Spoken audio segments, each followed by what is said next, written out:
दिया था? Does anybody remember that homework? Did I even give, or was there a homework?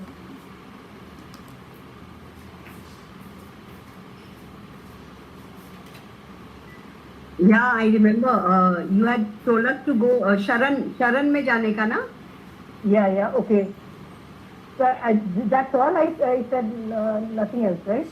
Okay, experimenting, whether anybody experimented. Okay, ठीक है. Sharan, okay. ठीक है, fine, I remember that.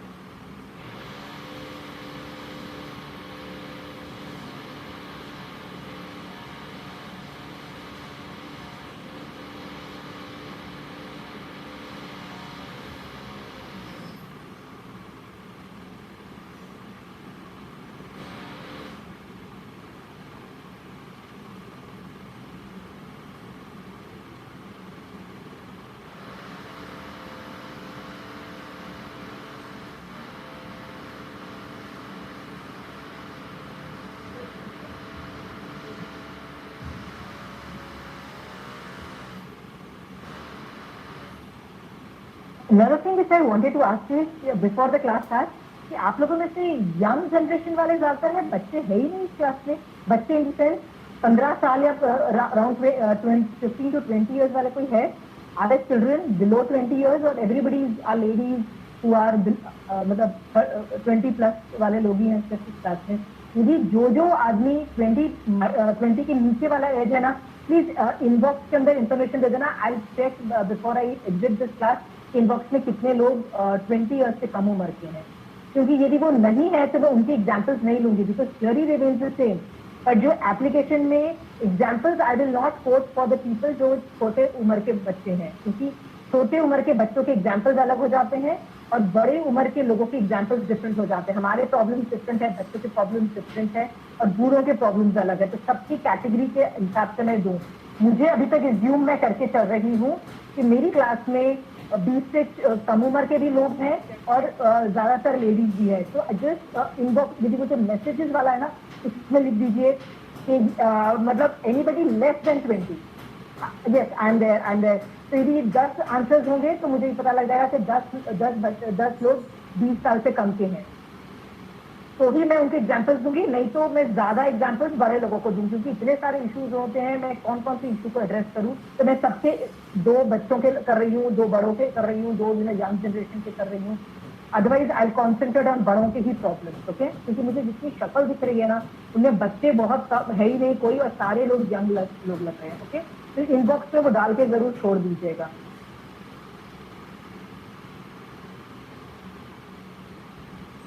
Ashima ji, I wanted to understand Supatra Dan.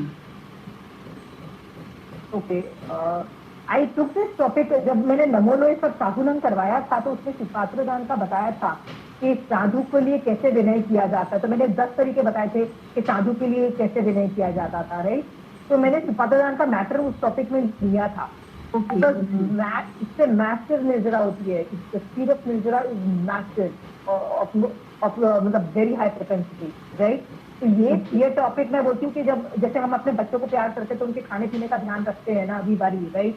तो वैसे ही जब हम साधु संतों के लिए भी हम टेंशन करते हैं, tension in the sense not that bad tension, right, but we are bothered, right, कि उनके साथ रहते खाना, concern, right, that's right word.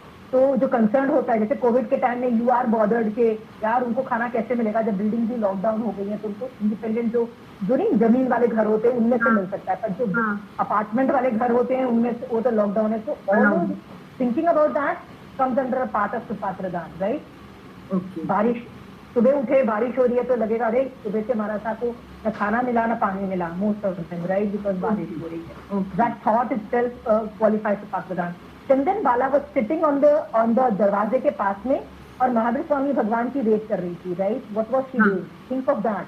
Think वो कैसी क्या कर रही थी. वो 3 दिन की भूखी होने के बाद भी वो क्या कर रही थी. That was that. Okay, right. And and don't multitask when you are doing सुपात्र दान. जनरली लोग क्या बोलते हैं, खाना बनाते वक्त सोच लेते हैं या खाना खाने से पहले सोचते हैं. तो आप 1 मिनट सोचोगे, कितना देर सोचोगे खाने से पहले? नहीं, it's an activity by itself. समय की जैसे एक्टिविटी है जो आप 40 मिनट तक करते हो, तो आधा घंटा बैठ के सुपात्र दान करो. चंदन वाला भी दरवाजे के वहां ऐसा नहीं था कि वहीं आके बैठी और भगवान आ गए, ऐसा नहीं था। आई एम श्योर वो काफी देर से पहले से बैठी हुई थी। तो इस तरह से मिनिमम आधा घंटा सुपात्रदान करना चाहिए। Don't club it as a part of multitasking. अरे खाना खा रहे हैं, खाना किचन से डाइनिंग टेबल पर आ रहे हैं, तब तक सोच लिया, और जैसे ही खाना बैठे खाना खड़ा कर खाना चालू कर दिया, राइट। तो 1 मिनट भी नहीं होगा सुपात्रदान का, कितना फायदा हुआ 1 मिनट में, नथिंग, राइट। अलग से मतलब बैठ के सोचो, think about them work, right. Okay. हाँ, दैट बिकम्स सुपात्रदान। I am saying it's a very big activity जो हम कंसिडर नहीं करते हैं। ओके, और समाहित में कर सकते हैं सुपात्रदान या totally you can do it during the समाहित 58 मिनट्स में। या इसमें, क्योंकि आप भी पूछते हो, बहुत औगा लेके जाओगे, बिल्कुल आसपास की चीजें देखते हुए जाओगे, किसी सचित को नहीं टच करोगे, खाना सचित होगा, हमारा सचित होगा, एवरीथिंग कैन बी गिवन, मतलब you can do that in समाहित, राइट। बट यदि घर में कोई और होगा तो उनको अलाउ, उनको करने देंगे। जैसे आपके घर में यदि बच्चे होंगे या हस्बैंड कोई घर पे है जो दे रहा है, दे सकता है खाना, then you don't bother, right. फिर वो उसके भाव तुम जा सकते हो। बट यदि कोई नहीं है, yes you can give, definitely you can give, okay. तो पर आप भागना भाग सकते हो, सिटिंग एंड थिंकिंग, काश के 5 भाग धालियां आए और मेरे घर से खाना ले जाए, that you can see. But आ गया है, जो समय में नहीं है वो दे देगा, तो सब लोग इसे पूछते हैं, then you can give, okay. I think it's 2 o'clock already. Let's start. ठीक है। नमो रिहंतने, नमो सिद्धारं, नमो आर्यने, नमो स्थाने, नमो युक्तस्थानं, तेस्तु कंचित बोकारो तारो तारो प्रकाशनं मंगलं कुशलं आगतवान् शांति के भक्ति आपकी आज्ञा।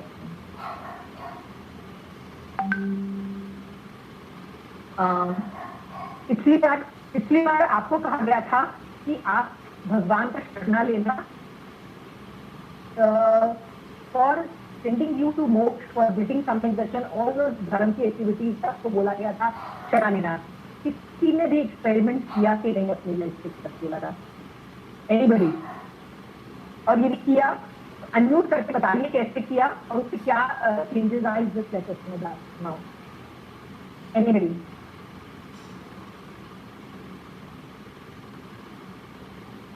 Nobody did that homework? I did it. मुझे समाहित करनी थी और काफी, I mean I'm trying to do, कितने टाइम से सोच रही हूँ करूँ पर हो ही नहीं रहा था। Then I started with your lecture. I also told myself कि नहीं, God will make, भगवान आप ही मेरे को करवाइए, and actually it happened on Saturday. So I actually, I'm telling you, मैं तो अपना शेड्यूल भी मैं नहीं बना, मैं लेटेड on you. I'm telling you. एक दिन, some days ago, what happened was there were 2-3 people who told me we want to do Jainism classes, and all of them were overlapping, right? मतलब the times were overlapping. नहीं हम शांति नहीं है, हम century नहीं है. All the times were overlapping. Plus I had a lot of house activities also. So I was like, मैं किसको मना करूँ? और मैं कभी घर में किसी को मना नहीं करती, मैं क्यों किसी को, राइट? और किसी को मैं क्यों करूँ? तो I never say no. मैंने कहा ये थिंग्स आर ओवरलैपिंग ना, मैंने ऐसे ही बोला, भगवान look into this time table so that you know, right, कि मुझे किसी को मना भी नहीं करना पड़े, भगवान मैक्सिमम दे जरा हो जाए। It is said this, right? And you won't believe, सब क्लासेस हो गई, नन ऑफ देम ओवरलैप। मेरा घर का काम भी मतलब fitted right in place, right? I didn't ask for that. I didn't want to give अंतराय कर्म नहीं बांधे थे, किसी को मना नहीं करना था।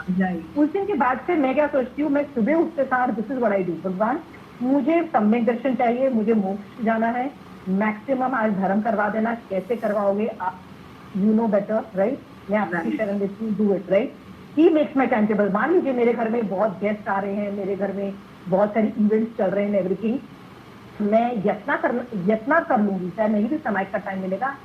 टेक्निकल वर्ड जिसको नहीं समझ में आता, आई अंडरस्टैंड, यत्ना कर लूंगी, या मैं सुपात्रदान की भावना हो जाएगी, because that is a part of the head job. मतलब I don't have to be physically sitting in a समय, राइट? तो वो सब चीजें अपने आप हो जाती है बिकॉज यू हैव टेकन शरणा। तो it's a good thing you are able to do, and if you are able to do a samayik for it, I think you should go ahead and continue, never stop a samayik. You will be able to feel samayik darshan within a while time if you continue doing because थोड़ा चारित्र की जरूरत होती है.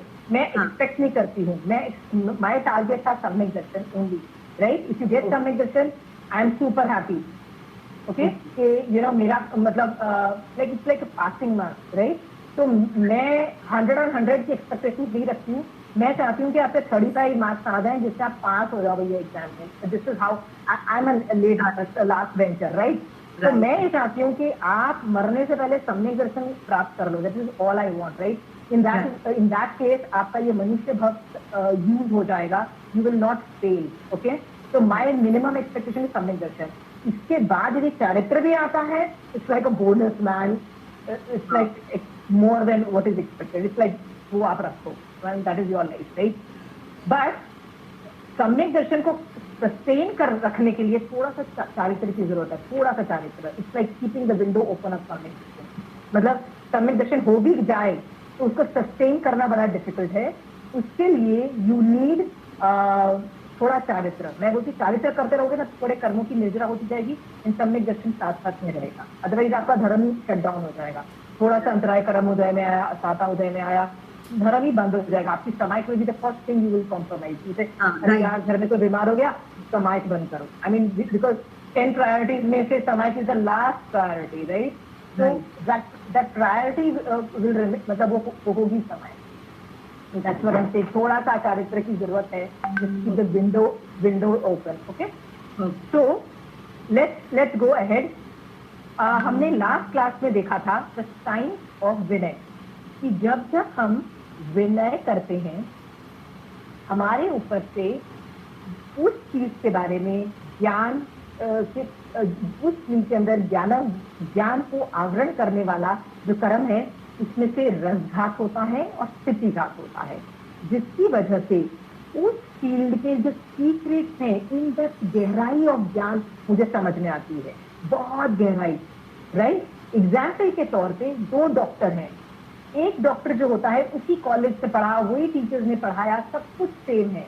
But एक doctor जो होता है वो किसी की नब्ज देख के या किसी के थोड़े सिम्टम्स पूछ के वो इतना परफेक्ट इलाज कर देता है कि सब लोग बोलते हैं यार हर बार मैं उसी डॉक्टर के पास जाऊंगा. ऐसे भी होता है. और दूसरा डॉक्टर सेम कॉलेज से पढ़ा होने के बावजूद बेचारे तुक्का मारता रहता है और कभी ठीक हुए कभी नहीं ठीक हुए, इस तरह का केस आता है. तो आप पूछोगे कि वो पहले वाला जो डॉक्टर है उसको कैसे एकदम बीमारी पकड़ में आ जाती है और एकदम पकड़ में आ जाती है कि ये इलाज इज द बेस्ट इलाज. इसका मतलब उस फील्ड में उसका संयोगक्षम मतलब रसघात स्थितिघात ज्यादा है, यानी ज्ञान उसका ज्यादा प्रकट हो रहा है, right. Same is the case with painter. मान लो आप पेंटिंग करते हो. सेम एक क्लास के अंदर जो पेंटर्स होते हैं सबकी अपनी अपनी गहराई वो समझते हैं. कईयों को एग्जैक्टली पता होता है कैसे कलर मिक्स करना, कौन सा कलर कहाँ यूज करना, कैसे करना. उसकी जो डिटेल होती है जो उस जो ज्ञान और ज्ञानी की का विनय करेगा उसको उसके सीक्रेट्स पता लग जाएंगे. And then you know the difference कि यार ये आदमी एक्सपर्ट है पेंटिंग में. जितने भी फेमस पेंटर्स हुए, their work is so real sometimes and sometimes different, क्योंकि बिकॉज उसका उस चीज का उस फील्ड में प्रयोजन ज्यादा था. ओके, 2 इकोनॉमिस्ट होते हैं. एक इकोनॉमिस्ट ऐसा होता है कि उसके सीक्रेट्स पता लग जाते हैं कि कैसे इकोनॉमी चेंज हो रही है, क्या कर रहा है, इसके परफेक्ट प्रेडिक्शन करता है. ऑन द दूसरा जो आदमी होता है इसने भी उसी के साथ हार्वर्ड से भी मान लो किया है. वो जिंदगी भर ज्यूम करता रहता है पर एग्जैक्ट हिट नहीं हो पाता है. ये क्या क्यों डिफरेंस आता है कि एक आदमी को इतनी गहराई नॉलेज आ रही है, सीक्रेट पता लग रहे हैं, दूसरे को नहीं पता लग रहे हैं. डिफरेंस इज उस चीज के बारे में संयोगक्षम ज्यादा है और संयोगक्षम is directly proportionate to the विनय. मतलब आप ज्यादा विनय करोगे तो आपका ज्यादा संयोगक्षम होगा. ज्यादा संयोगक्षम होने से क्या होगा, आपको उस चीज के बारे में गहराई नॉलेज, इन डेप्थ नॉलेज आपको फील करोगे. मतलब तो secret will be revealed to you of that चीज. और जब सीक्रेट रिवील्ड होते हैं ना, उस फील्ड के मतलब रहस्य समझ में आते हैं, वो मर्म समझ में आता है ना, तो आपको इतना खुशी मिलती है जो मतलब बहुत ज्यादा खुश होते हो, राइट. जस्ट इमेजिन करो कि एक डॉक्टर को समझ में आ गया कि यार ये बीमारी किस तरह से फंक्शन कर रही है और ऐसा इसका तोड़ है, वो कितना खुश होगा, वो इंजॉय करेगा, राइट। आपने कितनी बार सुना होगा जब आदमी इंजॉय करता है ना वो उस फील को, तो वो उसका पैशन बन जाता है, फिर वो टाइम वो घड़ी देख के उसको मुसीबत नहीं लगती है। फिर ऐसे डॉक्टर के पास जाओगे ना तो वो उसको रात को 12 बजे भी बोलोगे ना, वो कहेगा मैं तो कुछ ठीक कर देता हूँ, मेरा मतलब वो passionate about his place, right. But कई लोग होते हैं उनको कभी सीक्रेट समझ ही नहीं आते, राइट। नहीं समझ में आएंगे तो क्या होता है कि हम उसको इंजॉय नहीं करते इस फील्ड। बहुत फील्ड ऐसे हैं। तो इस पे मैं आप देखिए एक दो चीजें बताती हूँ। ये थियोरी आई होप सबको समझ में आ गई है। ये theory is a very simple theory. ज्ञानावरणी कर्म को कैसे हटाना, विनय करो ज्ञानावरणी कर्म हटते हैं, ज्ञान प्रकट होता है, सिंपल थ्योरी। और जब ज्ञान प्रकट होता है तो जितना गहराई में जाएगा सीक्रेट, उतना बेस्ट मजा आएगा, मजा आने लगेगा, ये एंजॉय। ये इसमें किसी को डाउट नहीं है तो मैं इसके 3-4 एग्जाम्पल्स मैंने सोचे थे संसार के रिलेटेड दूं, and then I will go into Jain धर्म। Does anybody have doubts in this? किसी को डाउट नहीं है? देखिए मैं आपको 3 एग्जाम्पल देती हूँ depending on different category of people. The पहला कैटेगरी मैं बताती हूँ लेडीज क्या होती है, पढ़ रहे होते हैं, शादी हो जाती है, शादी के बाद तक टाइम ही नहीं मिलता, फैमिली सीख रहे हैं, आगे बढ़ रहे हैं, बच्चे बड़े हो जाते हैं। बाय द टाइम बच्चे बड़े होके वो कॉलेज के लिए बाहर गए या बिजनेस के लिए मतलब काम के लिए बाहर गए, सब बाहर जाते हैं ना, दैट इज व्हेन विमेन को लोनलीनेस आती है, दे फील अ वैक्यूम कि यार अभी तक तो मेरा प्रोजेक्ट था, बच्चा मेरा प्रोजेक्ट था, हस्बैंड मेरा प्रोजेक्ट, घर प्रोजेक्ट था, अचानक जो बच्चा इतना टाइम कंज्यूम करता था तुम्हारा, बच्चा चला गया, राइट। अब उसको थोड़ा सा टाइम देना पड़ता है, राइट। तो वो तुम्हारा टाइम बहुत बच गया। उस टाइम पे विमेन की हालत मैंने कईयों में देखा है, they feel loneliness, they feel a kind of regret in life कि यार हमने कुछ अपने जमाने में किया होता अपने लिए, यार ये सब चीजों का तो कुछ रिजल्ट नहीं समझ में आ रहा। बहुत तरीके की इमोशनल टर्ब्यूलेंस होती है उस एज ग्रुप के अंदर, जब मतलब 45 के आसपास, right. They are going through that. Yes, a lot of see we can't blame a lot on menopause, okay, like it's a joke, but a lot of it is real. आपकी भी अपनी life में खुद के भी passion होते, खुद की भी हॉबीज होती, मतलब कोई चीज सिर्फ आपकी होती, चाहे वो गिटार बजाना हो, डजंट मैटर, बट वो चीज आपकी होती, मतलब जिस फील्ड में आपने बहुत विनय किया होता, इसके सीक्रेट होते जो करके आपको बहुत खुशी मिलती। तो आपकी लाइफ में ये जो मतलब you would have started pursuing that after 45 years, या जब आप फ्री हो गए हो ट्राइंग टू दैट, क्योंकि यदि आप एक तरीके से कंस्ट्रक्टिवली आगे जा रहे हो 45 इयर्स के बाद, जब आपकी इतनी ज्यादा फिजिकली जरूरत नहीं है घर, ठीक है। तो ये सब मैं आपको क्यों बोल रही हूँ कि lot of women go through this stage of crisis, and if they उन्होंने अपनी जिंदगी में पहले किसी भी चीज को मतलब उन्होंने अपने हॉबीज या पैशन जनरेट किए होते, तो their life would have been much more easy, मतलब they would have something to fall back on, regrets कम होते हैं, बहुत प्रॉब्लम्स कम होती हैं। तो this is something which I am telling you, ये भी आपकी उम्र उससे कम है, develop something of your own, आपकी अपना कुछ मतलब आप ऐसी कोई चीज होनी चाहिए जिसको आप प्यार करो, और वो इसमें बहुत ज्यादा आप विनय करके आप उस चीज में बहुत एक्सेल कर जाओ। It can be anything. It can be cooking. It can be any field. Doesn't have to be very singing, dancing and all this. It can be anything. But कुछ चीज ऐसी होनी चाहिए जो आपकी है और कोई नहीं करता है। देखिए यदि जैनिज्म हॉबी बन जाए तो nothing like it, nothing like it, okay? But सब लोगों को मैं पुश नहीं कर सकती कि भैया जैनिज्म अपनी हॉबी बनाओ। तो मैं बोलती हूँ कुछ किसी चीज में तो जाओ आगे, बट एक चीज को तो लेके जाओ आगे, which is really good.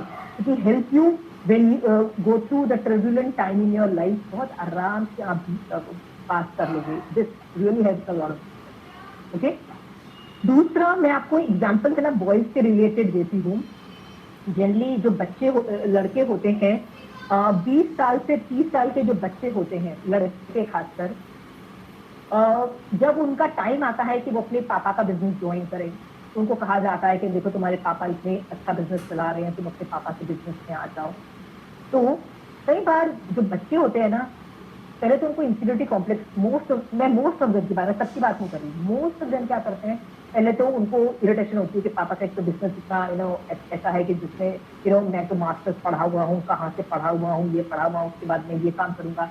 इसको तो वो बिजनेस करते हुए इंसल्ट लगती है और वो अपनी बिजनेस को ही गाली देता है, मतलब पहले बेकार बिजनेस है, पापा का तो बेकार बिजनेस है, ये अच्छा बिजनेस होता तो बात की थी, मेरे ऊपर मुझे मेरे पापा का बिजनेस ज्वाइन करना पड़ता है, तो नहीं बेकार है, वो गाली दे रहे हैं अपने पापा के बिजनेस को। इतने सालों तक उस बिजनेस से उस घर में रोटी आई है, मतलब खाना आया है, कमाई हुई है। वो बच्चा ज्यादा, बहुत सारे बच्चे ऐसे करते हैं, लड़के खासकर, कि अपने ही पापा के बिजनेस को लुक डाउन करते हैं, बस अंदर से फीलिंग होती है, पहले तो ज्वाइन नहीं करना चाहते, फिर उनको ये भी पता होता है कि अल्टीमेटली ज्वाइन करना पड़ेगा, तो कर भी लेते हैं ना, रोज अपने पापा के साथ लड़ाई झगड़े करते हैं।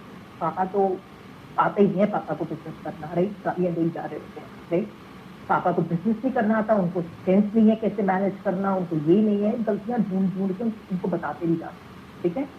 अब वो बात अलग है कि माँ बाप के पास एक प्रॉब्लम होती है, माँ बाप है ना किसी की भी मतलब माँ बाप है ना, हर अपने बच्चे की ना ये नॉनसेंस भी टॉलरेट करते हैं, क्योंकि किसी और कोई और आके गाली देगा तो वो सुनेगा नहीं, पर बच्चे जब गालियां देते हैं ना तो माँ बाप has no other option but to tolerate, तो टॉलरेट भी करेगी।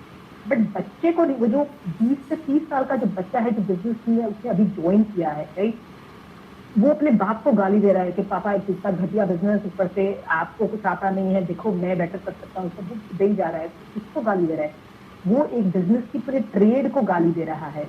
और उसकी मतलब ज्ञान और ज्ञानी की असाधना करने से, मैंने आपको बताया था कि ज्ञानावनी कर्म बनते हैं, इसको वो सीक्रेट्स नहीं रिवील होंगे, वो ये सब हरकतें जब करता चला जाता है, अपने पापा को ही इंसल्ट करता चला जा रहा है, क्या होता है, वो आगे चल के वो बिजनेस में सेट भी हो जाएगा और बिजनेस भी करेगा, पैसा भी कमाएगा, क्योंकि शायद उसके दूसरे कर्म उसको सपोर्ट करके शायद वो कमाई भी कर रही। बट दैट सीक्रेट के बिजनेस कितने इजी तरीके से किया जाता है, अच्छे तरीके से किया जाता है, जो secret will not be reveal to him, मतलब वो अपने ही ऊपर जो ज्ञानावरणी कर्म को हटा नहीं पाएगा और उसको वो कंक्लूजन पे आने के लिए बहुत मेहनत करनी पड़ेगी। But on the reverse order, यदि उसको कोई ये बता दे बच्चे को कि यार तू ज्ञान और ज्ञानी की साधना करता है, तू थैंक यू की फीलिंग रख अपने ऊपर, there is an echo happening nature, there are two devices, nature there is an echo happening.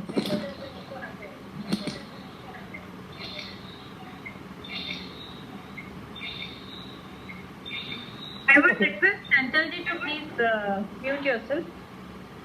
नहीं, चंचल जी प्लीज आप म्यूट करिएगा, nature has to put it on क्योंकि वो रिकॉर्ड कर रही है। चंचल जी प्लीज आप बंद अपना म्यूट करिए ना please.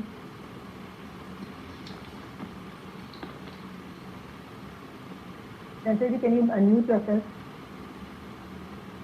Unmute? Unmute please, mute कर दो प्लीज अपना आपको वॉइस। अच्छा म्यूट। ओके, ओके, यदि वो बच्चे को कोई ये मान लीजिए वो बच्चा पहले से ही अपने मम्मी पापा को, प्लीज आप म्यूट करिए please, Chanchal ji please mute करिए। जस्ट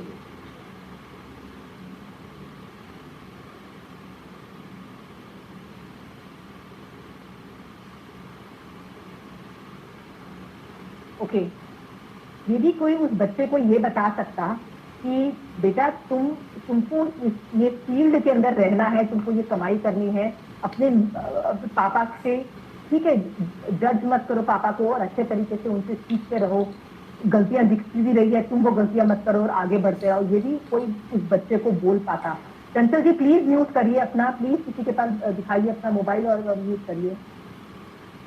कोई उस बच्चे को यदि ये बता पाता और बच्चा यदि संभल जाता और विनय करना चालू कर देता, तो उस बिजनेस का जो सीक्रेट्स है would have been revealed to him, उसको डिसीजन लेना बड़ा आसान हो जाता, मतलब उसके ज्ञानावरणी कर्म का इतना सक्षम होता कि उसको खट से पता लगता कि कहाँ गड़बड़ कर रहा हूँ मैं, कहाँ से परचेज करना है, कहाँ सेल करना है, कैसे करना है, उसको बहुत अच्छे से पता लगता। वो इतने अच्छे से ये काम कर पाता कि उसकी लाइफ इजी हो जाती। उसने विनय नहीं किया तो ज्ञानावर्णी कर्म उसके ऊपर बंधे रहने से उसका कितना बुरा हाल हुआ, राइट, कि उसकी लाइफ भर में उसको एफर्ट ज्यादा लगेंगे और कोई बात नहीं है। यदि सीक्रेट्स उसको रिवील्ड होंगे तो उसके एफर्ट्स उसको कम लगेंगे। तो ये बात मैंने आपको एग्जाम्पल क्यों दिया है कि ये ज्यादातर लड़के लोगों के साथ हरकतें होती है 20 to 30 ईयर्स में, दे ही जा रहे हैं। हम क्या कर रहे हैं, ज्ञान और ज्ञानी की असाधना कर रहे हैं। Okay, Sanchal ji, you have to do something about it please. It's very distracting me, या तो आप रहिए या okay. The second example I tell you about girls also, जो मतलब 15 to 25 ईयर्स की जो एज होती है ना, is also a very weird age for a lot of girls. Generally most of them, उनको खाना बनाना, किचन में जाना बिल्कुल पसंद नहीं होता। उनको लगता है कि यार ये तो बहुत ही घटिया काम। देखो, उनमें से कुछ है जिनको खाना बनाना अच्छा लगता है और वो बहुत खुशी खुशी बनाती है, मैं उनकी बात नहीं कर रही। उनमें से बहुत परसेंटेज ऐसे लोग होते हैं जिनको किचन में जाके खाना बनाना और ये सब करना उनको बहुत ही बेकार लगता है। और वो लोग क्या करती हैं, जानबूझ के ना 15 साल की उम्र से गालियां देना चालू करती है, खाना बनाना बेकार, हमको कोई पसंद ही नहीं है, ये वी डोंट लाइक दिस, गाली दे रहे हैं। देखिए, खाना बनाना एक ज्ञान है, एक विद्या है, ठीक है, और आप उसको गाली दे रहे हो, बेकार है यार खाना बनाना, या सब कुछ वो करती रहती है। उनको खाना बनाने की जरूरत नहीं है, 25 साल तक तो उनको जरूरत नहीं, जब तक उनकी शादी नहीं हो जाती उनको डेफिनेटली बनाने की जरूरत नहीं। बट गालियां कब से वो देनी चालू कर देती है, 15 साल से देना चालू कर देती है, जब तक समझ लीजिए उनकी शादी 25 साल में नहीं होती। 10 साल से उन्होंने ढेर सारे कर्म बंद किए, और जैसे उनकी शादी होती है ना, दे रियलाइज कि सबसे बड़ा जो झूठ है, क्योंकि हम लोग को, हर बच्चे को ये झूठ कहा जाता है कि बेटा ये, मतलब लड़कियों को कहा जाता है खासकर सब लोगों को, कि ये तुम प्रोफेशनल होगी ना तो तुमको रोटियां, मतलब घर पे खाना वाना नहीं बनाना पड़ेगा, सबको ये कहा जाता है। हम मतलब we live with this lie, this is the biggest lie of our century, right, कि नहीं देखना पड़ेगा। क्योंकि आज खाना बनाना is a life skill. Life skill का मतलब ये होता है ऐसी चीजें which are a necessity and not a luxury. आजकल लड़की क्या, लड़कों को भी खाना बनाना आना होता है। This is a life skill, there are lot of life skills. आपको आना ही पड़ेगा। क्या आप खाना नहीं बनाओगे तो क्या भूखे रहोगे? तो खुद को भी आना, मतलब it's not about girls, it is about boys also. Both of them need to know cooking. But गालियां दे रही होती हैं। क्या गाली दे रही होती है? खाना बनाना बेकार है यार, तू लाइक दैट, मैं तो कभी नहीं बनाऊंगी। पूरी 15-25 साल तक दे रहे हैं। इतना ज्ञानावर्णी कर्म का बंद कर दिया वो ठीक है। फिर जैसे ही शादी होती है, देखो बहुत सर्वेंट है, पता है आप बड़े अमीर हो, सब कुछ है, बट उस फील्ड के बारे में यदि आपको कुछ तो नॉलेज होनी चाहिए कि आप अपने सर्वेंट्स को भी गाइड कर दो कि कैसे करना है। पर इतना कर्म बंद करके उनको वो बहुत स्ट्रगल करनी पड़ती है, because as soon as they get married they realise, अरे जितना भी मैं कमा लूं बिजनेस में, जितना भी मैं प्रोफेशनल लाइफ में कमा लूं, घर विल ऑलवेज, घर को तो देखना ही पड़ेगा किसी न किसी को। घर ऑटोमेटिक नहीं चलता है, सर्वेंट से घर नहीं चलता है, सर्वेंट के ऊपर भी हमको बैठ के डायरेक्ट करना पड़ता है। ये कोई भी घर देख लो, चाहे वो जितने भी अमीर हो, इनफैक्ट राजा भी होता है तो रानी को मेंटेनेंस को ओवरऑल देखना पड़ता है, ओवरऑल कि सब कुछ जा रहा है कि नहीं जा रहा है। Because cooking food is a life skill. ऐसे बहुत लाइफ स्किल्स होती है जो हर आदमी को आने चाहिए। Cooking is one of them, driving is one of them, car चलाना is a life skill man, not a luxury anymore. आप हर आदमी को आना चाहिए, चाहे बॉय हो चाहे गर्ल हो, एवरीबडी नीड्स टू नो। तो वैसे ही cooking is a life skill. हम ये समझते नहीं है, हम लोग उसको सोचते हैं इट इज ऑप्शनल, कर भी सकते हैं नहीं भी कर सकते। It's not optional, you have to do it at some point. खुद नहीं करो तो भी, I give you an example. मेरी एक फ्रेंड है, उसका शी इज अ प्रोफेशनल, सुबह से शाम तक शी इज इन जॉब, उसके घर पूरा नौकरों से चलता है। वो घर आके खाना खा के बता देती है अपने सर्वेंट को कि अगली बार है ना इस चीज में ये जरूर डाल देना और ऐसे ऐसे कर लेना जिससे वो खाना ज्यादा बेटर बनेगा। मतलब उसका इतना जबरदस्त शयुक्षम है। क्यों है शयुक्षम? क्योंकि वो मुझे बोलती है यार मुझे खाना बनाना बड़ा अच्छा लगता है, मुझे घर संभालना बड़ा अच्छा लगता है। मैंने कहा तू तो ना घर देखती है ना खाना बनाती है, पर उसको अच्छा लगता है तो उसका शयुक्षम है जिससे वो घर चला सकती है। तो इवन तो आप काम नहीं करो, nobody is telling you to go to the kitchen and work, but आपको आना चाहिए। स्पेशली जब बच्चे बड़े हो जाते हैं ना, फिर तो वो मांगते हैं कि मम्मी मेड सर्वेंट का नहीं, आप खाना बना के। तब आप कैसे करोगे? शयुक्षम होगा तो आप करोगे, और शयुक्षम हो ही नहीं पा रहा है क्योंकि आपने इतने टाइम साल तक गालियां दी है। इसलिए कई बार जो बच्चे होते हैं खासकर स्कूल और कॉलेजेस के और आगे जाके जो खाने को ऐसे लुक डाउन करते हैं, बोलती no it's a life skill and you should know it as a life skill. इसलिए कई माँ बाप बड़े दुखी होते हैं अपने बच्चों से, मेरे बच्चों को कुछ आता नहीं है। और हम हमेशा क्या बोलते हैं, हॉस्टल में डाल दो, 1 साल हॉस्टल में जाएगा ना, अपने आप दिमाग ठिकाने आ जाएगा और अपने आप खाना वाना बनाना भी आ जाएगा और चुपचाप खाना भी आ जाएगा, नखरे वखरे सब खत्म हो जाएंगे। हम लोग ये बोलते हैं। बेसिकली क्या हो रहा है होता है कि जब हॉस्टल जाते हैं या बाहर पीजी की तरह लोग बच्चे रहते हैं, जब जॉब करते हैं तो वो लोग खुद खाना बनाते हैं और उनको ये लाइफ स्किल आ जाता है। बट मैं ये बोल रही हूँ कि यदि आपके बच्चे या आप खुद बच्चे हो, यदि आपकी शादी नहीं हुई है ऑल दिस थिंग, इसके बारे में ट्रिप मत मारो, क्योंकि ये ज्ञान है, मतलब खाना बनाने का ज्ञान है, का जो नॉलेज है वो भी एक ज्ञान है, घर को देखना भी एक ज्ञान है। कोई नहीं बोल रहा आपको घर देखो, कोई नहीं कह रहा आप सफाइयां करो, कोई नहीं कह रहा खाना मतलब कुछ करो, but you should have the knowledge. ज्ञान का संरक्षण जरूर होना चाहिए। नहीं करो वो बात अलग है। हर आदमी सोचता है कि यार मेरी मम्मी तो ना डाइनिंग टेबल पे मेरे साथ, जब मैं नाश्ता कर रही होती हूँ तो मेरी मम्मी तो मेरे साथ बैठी होती है, सर्वेंट्स आते हैं, खाना लेके आते हैं और हमसे खिलाते हैं। तो उनको क्या लगता है कि जब हम भी बड़े होंगे ना तो हम भी डाइनिंग टेबल पे बैठेंगे और हमारे साथ सर्वेंट आएगा और हमको खाना दे देगा। उनको यही भीड़, सबको यही लगता है। उनको ये नहीं दिखाई देता है उन बच्चों को तो आपकी मम्मी ने ये जो मशीनरी खड़ी की है कि सर्वेंट है, वो कहाँ से सब्जी लाएगा, कितनी बनाएगा, क्या बनाएगा, और वो बनाने के बाद वो जब आपको वो डाइनिंग टेबल पे वो खाना पिरोसता है, ये पूरी मशीनरी आपकी मम्मी ने फिट की है, वो दिखाई नहीं देती है बच्चे को। राइट, बच्चे को दिखाया जाए सर्वेंट करेगा। तो जब बच्चों को खुद करना पड़ता है ना, उनको लगता है यार सर्वेंट अपने आप में जैसे अच्छे सर्वेंट नहीं मिल रहे, उनको खाना बनाना नहीं आ रहा है, ये प्रॉब्लम है, वो प्रॉब्लम है। भैया पहले उस ज्ञान की स्थापना क्यों की? वो भी एक ज्ञान है, उसको look down, none of the ज्ञान should be look down on. देखो कई ज्ञान ऑप्शनल होते हैं, जैसे मुझे यदि पेंटिंग करना नहीं आए, गाना नहीं आए, सिंगिंग ना आए, कई चीजें ऑप्शनल होती है। आए ठीक है, नहीं आए तो भी चलेगा, लाइफ मेरी बीत जाती है। बट देर आर सर्टन ज्ञान, वो तो आना ही पड़ेगा। आना पड़ेगा मतलब इसका लाइफ स्किल। लाइफ स्किल मतलब आप कुछ भी कर लो, नहीं भाग सकते उससे। तो जैसे मैंने आपको बताया, कार चलाना is a life skill, right. खाना बनाना, taking care of the house is a life skill, not only for girls also for boys. Please इस ज्ञान की अभिनय स्थापना तो मत करो। Tell this to your children, right. So this is another perspective I am giving, जहाँ पे संबंध करके आगे जाके देखो, जिस लड़की ने स्थापना की होगी, बहुत ज्यादा खाने बनाए, I don't like cooking, I don't think I am do all those videos, but ऐसे बच्चे जो बोलते भी हैं, जब उनको खुद करना पड़ता है ना तो वो कर भी लेते हैं, थोड़े स्किल्स आ जाएंगे। बट जो सीक्रेट कि कैसे थोड़ा सा एफर्ट मार के कितना अच्छा खाना बनाया जा सकता है, थोड़ा सा एक्स्ट्रा एफर्ट मार के कैसे घर बहुत ऑटोमेटिक चल सकता है, उस लेवल का शिक्षण नहीं होगा। और आप कभी इंजॉय नहीं कर पाओगे खाना बनाने को या घर को देखने को, इंजॉय नहीं कर पाओगे।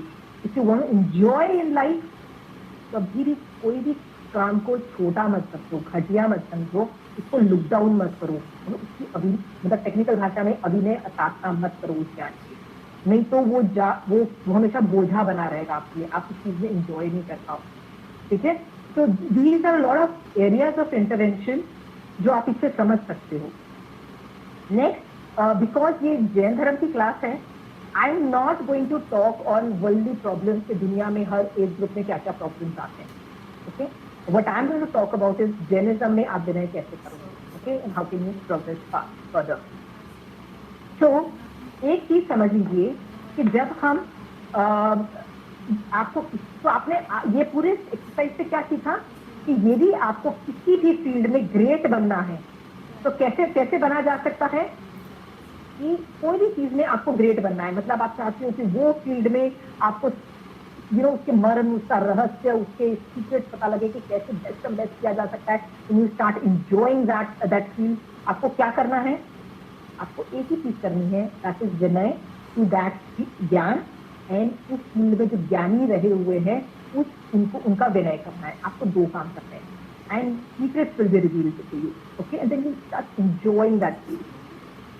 बट आप वो नहीं करते हो, राइट, और कुछ मतलब दूसरे डायरेक्शन में जाते हो। मतलब यदि आई गिव यू को किसी चीज से बर्बाद करना है ना, तो उसका पता है एक तरीका है मतलब कोई आदमी को यदि आप चाहते हो कि वो बर्बाद हो जाए, there is one way to get it done.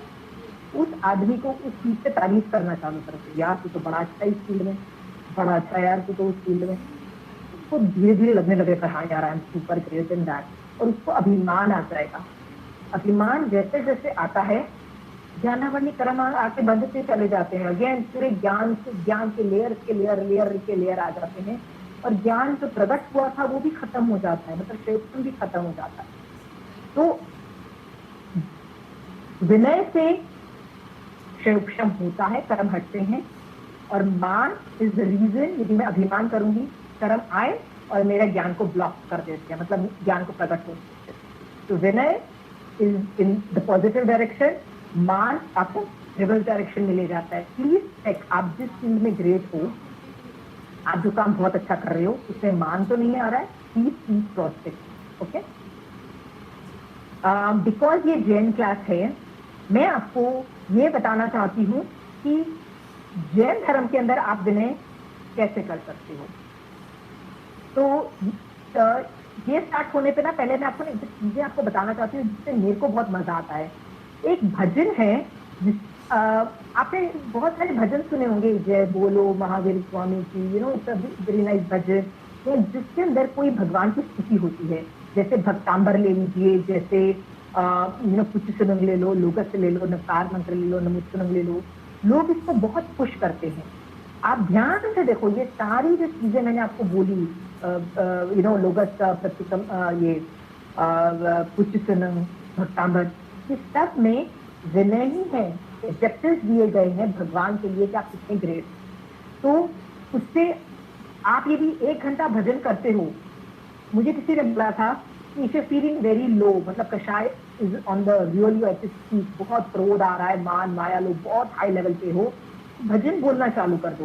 Because वो भजन क्या करेगा, भजन स्तुति कर रहा है 5 पदों की, इससे कषाय एकदम क्रैश कर जाते हैं, मतलब ज्ञानावली कर्म हटता है और अंदर से यू फील बेटर। तो आपने कभी देखा है कि आपने 1 घंटा भजन किया हो और आपको फिर भी गुस्सा आ रहा हो, आपको फिर भी you feel lighter, you feel happier, why? Because आपने बहुत सारा विनय किया। One of my favourite bhajan, 2-3 are my favourite bhajan, उसके बारे में मैं आपको बताती हूँ। एक है नमो अनंत चतुर्थी, जो एक बुक है मंगलवाणी जिसको बोलते हैं कहीं सिंह, उसके अंदर ना उसको बड़ी साधु वंदना बोलते हैं। बड़ी साधु वंदना में ना एक लाइन है, नमो अनंत चतुर्थी विश्वादिक महावीरे अरज क्षेत्र मां डाली धर्म नीचे। बेसिकली इसके अंदर क्या करते हैं, हर लाइन के अंदर 1 या 2 जनों को आगम में से लिया जाता है और उनकी ग्रेटनेस पोर्ट्रेट की जाती है कि ये आदमी को मोक्ष हो गया, ये आदमी ने ये काम किया, ये आदमी ने इतना अच्छा साधुपना पाला, ये आदमी ने इतना अच्छा साधुपना पाल के देवलोक में गया। इस तरह का पूरा हर every line is one of the story. So when I read दो स्टोरी, मेरे को एक एक आदमी के प्रति, मतलब एक एक लाइन से जो अलग अलग डिफरेंट पीपल हैं, की स्टोरीज हैं, तो उनके प्रति मुझे अहोभाग आता है, मतलब उनको उनके बारे में विनय उत्पन्न होता है, उनकी मैं रिस्पेक्ट, बहुत उत्कृष्ट जैसे बोलते हैं रसायन आता है। जब ये मैं करती हूँ, I feel very light, the शाई is totally gone, because all this things do create a lot of विनय। भजन जो जैसे मैंने आपको बताया, ये बहुत अच्छा भजन है विनय करने का। एक और बहुत अच्छा भजन which has come across is, recently I got this bhajan, आज्ञा प्रण और प्राण। I'll read out the lines for you, the beginning 1 or 2 lines. यदि आपको यदि कहीं भजन मिल जाए, if you want, I can take a print out and मतलब I can scan those papers and I can put it in the WhatsApp group for you guys to do. और यदि इसका यदि ऑडियो होगा तो मैं आपको ऑडियो भी भेज दूंगी। इसमें क्या है, महावीर स्वामी भगवान की जितनी भी आज्ञाएं हैं, मतलब भगवान ने एक साधु को क्या इंस्ट्रक्शन दिए हैं, साधु के लिए, नॉट फॉर श्रावक, साधु के लिए क्या क्या इंस्ट्रक्शन दिए हैं, तो वो पूरा ऑलमोस्ट हाफ एन आवर का भजन है, बट इट्स अ ब्यूटिफुल भजन। आप बोलोगे कि साधु को क्या इंस्ट्रक्शन दिए हैं, तो sadhu should read it, why the hell do I have to read? तो उसका आंसर ये है कि हमको भी भाव साधु बनना है। We can't become sadhu, not easy for us to become a sadhu. कोई बोल भी नहीं रहा है आपको साधु बनने के लिए, बट माइंड से आप साधु बन सकते हो। I mean you can start thinking not only like sadhu but like अरिहंत एंड मतलब वीतराग भाव में लाइक स्टेट भगवान you have to start thinking like Mahavir Swami भगवान to become like Mahavir Swami भगवान which is actually described in this bhajan.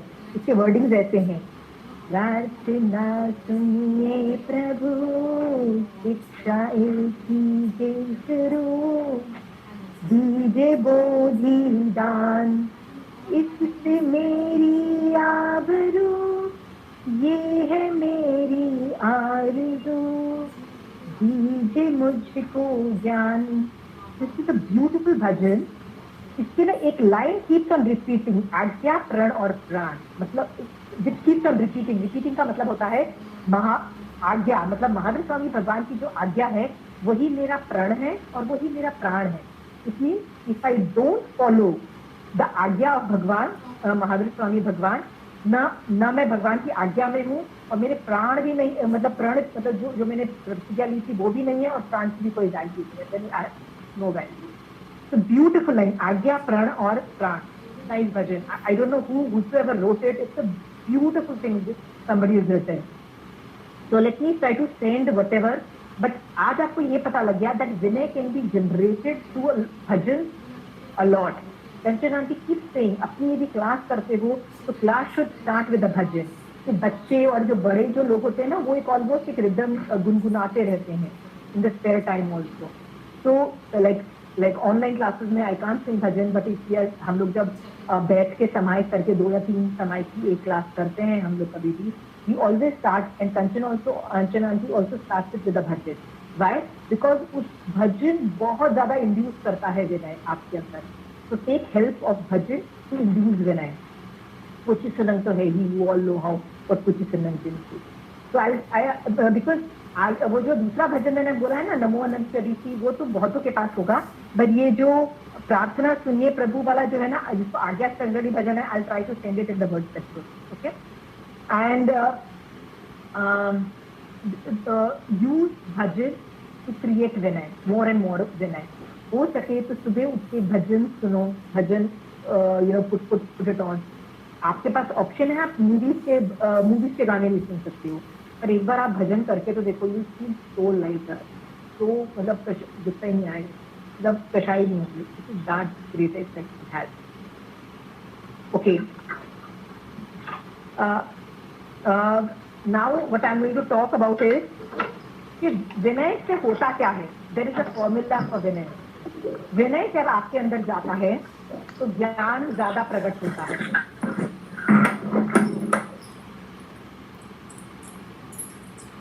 Subodh public school, I think please mute कर दीजिए ना प्लीज अपना. जब विनय होता है तो बहुत ज्ञान उत्पन्न होता है, और जब ज्ञान उत्पन्न होता है उससे और ज्यादा विनय क्रिएट होता है, और ज्यादा विनय आता है. How do you check that vinay is doing the right job, right?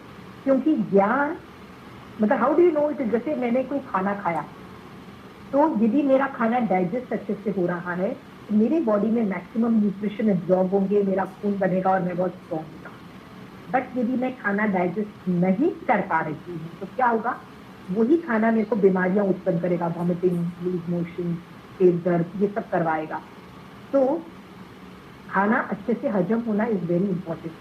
तो आपको जो ज्ञान मिल रहा है, कैसे पता लगे कि जो मुझे ज्ञान मिल रहा है वो हजम हो रहा है और वो गंदे तरीके से नहीं हो रहा है? How do you no?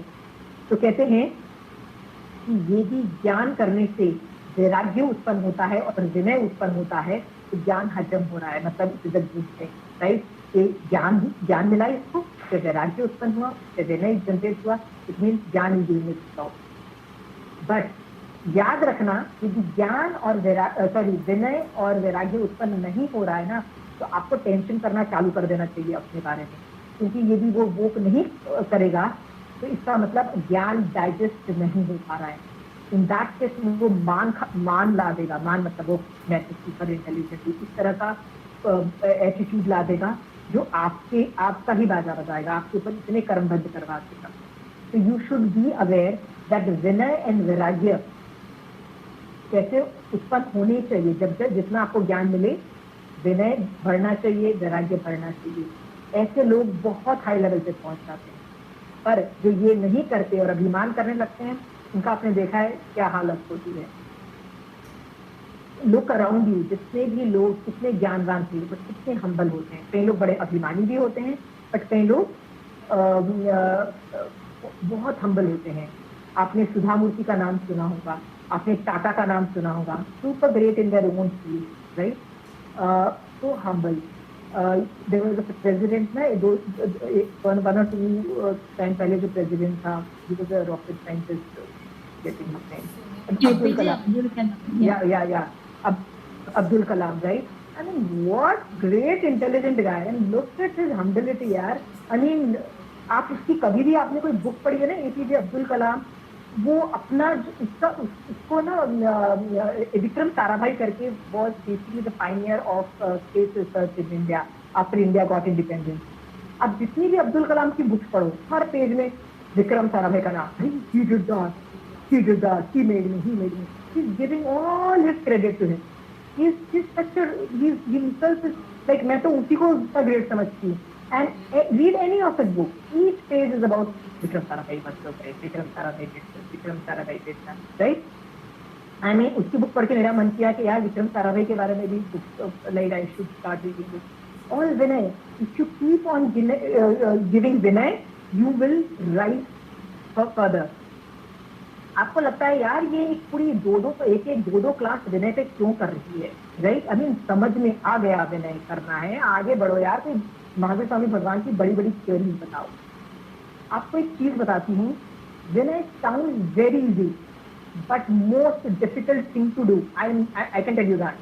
अच्छे को ये छोटी सी बात समझ में आती है कि भैया अपने गुरु का विनय करना चाहिए, नहीं करोगे तो बर्बाद हो जाओगे. You be annihilated from that field, नहीं सर्वाइव कर पाओगे. इसके मैं एग्जाम्पल्स आपको समझाती हूँ कि ये बात कैसे होता है.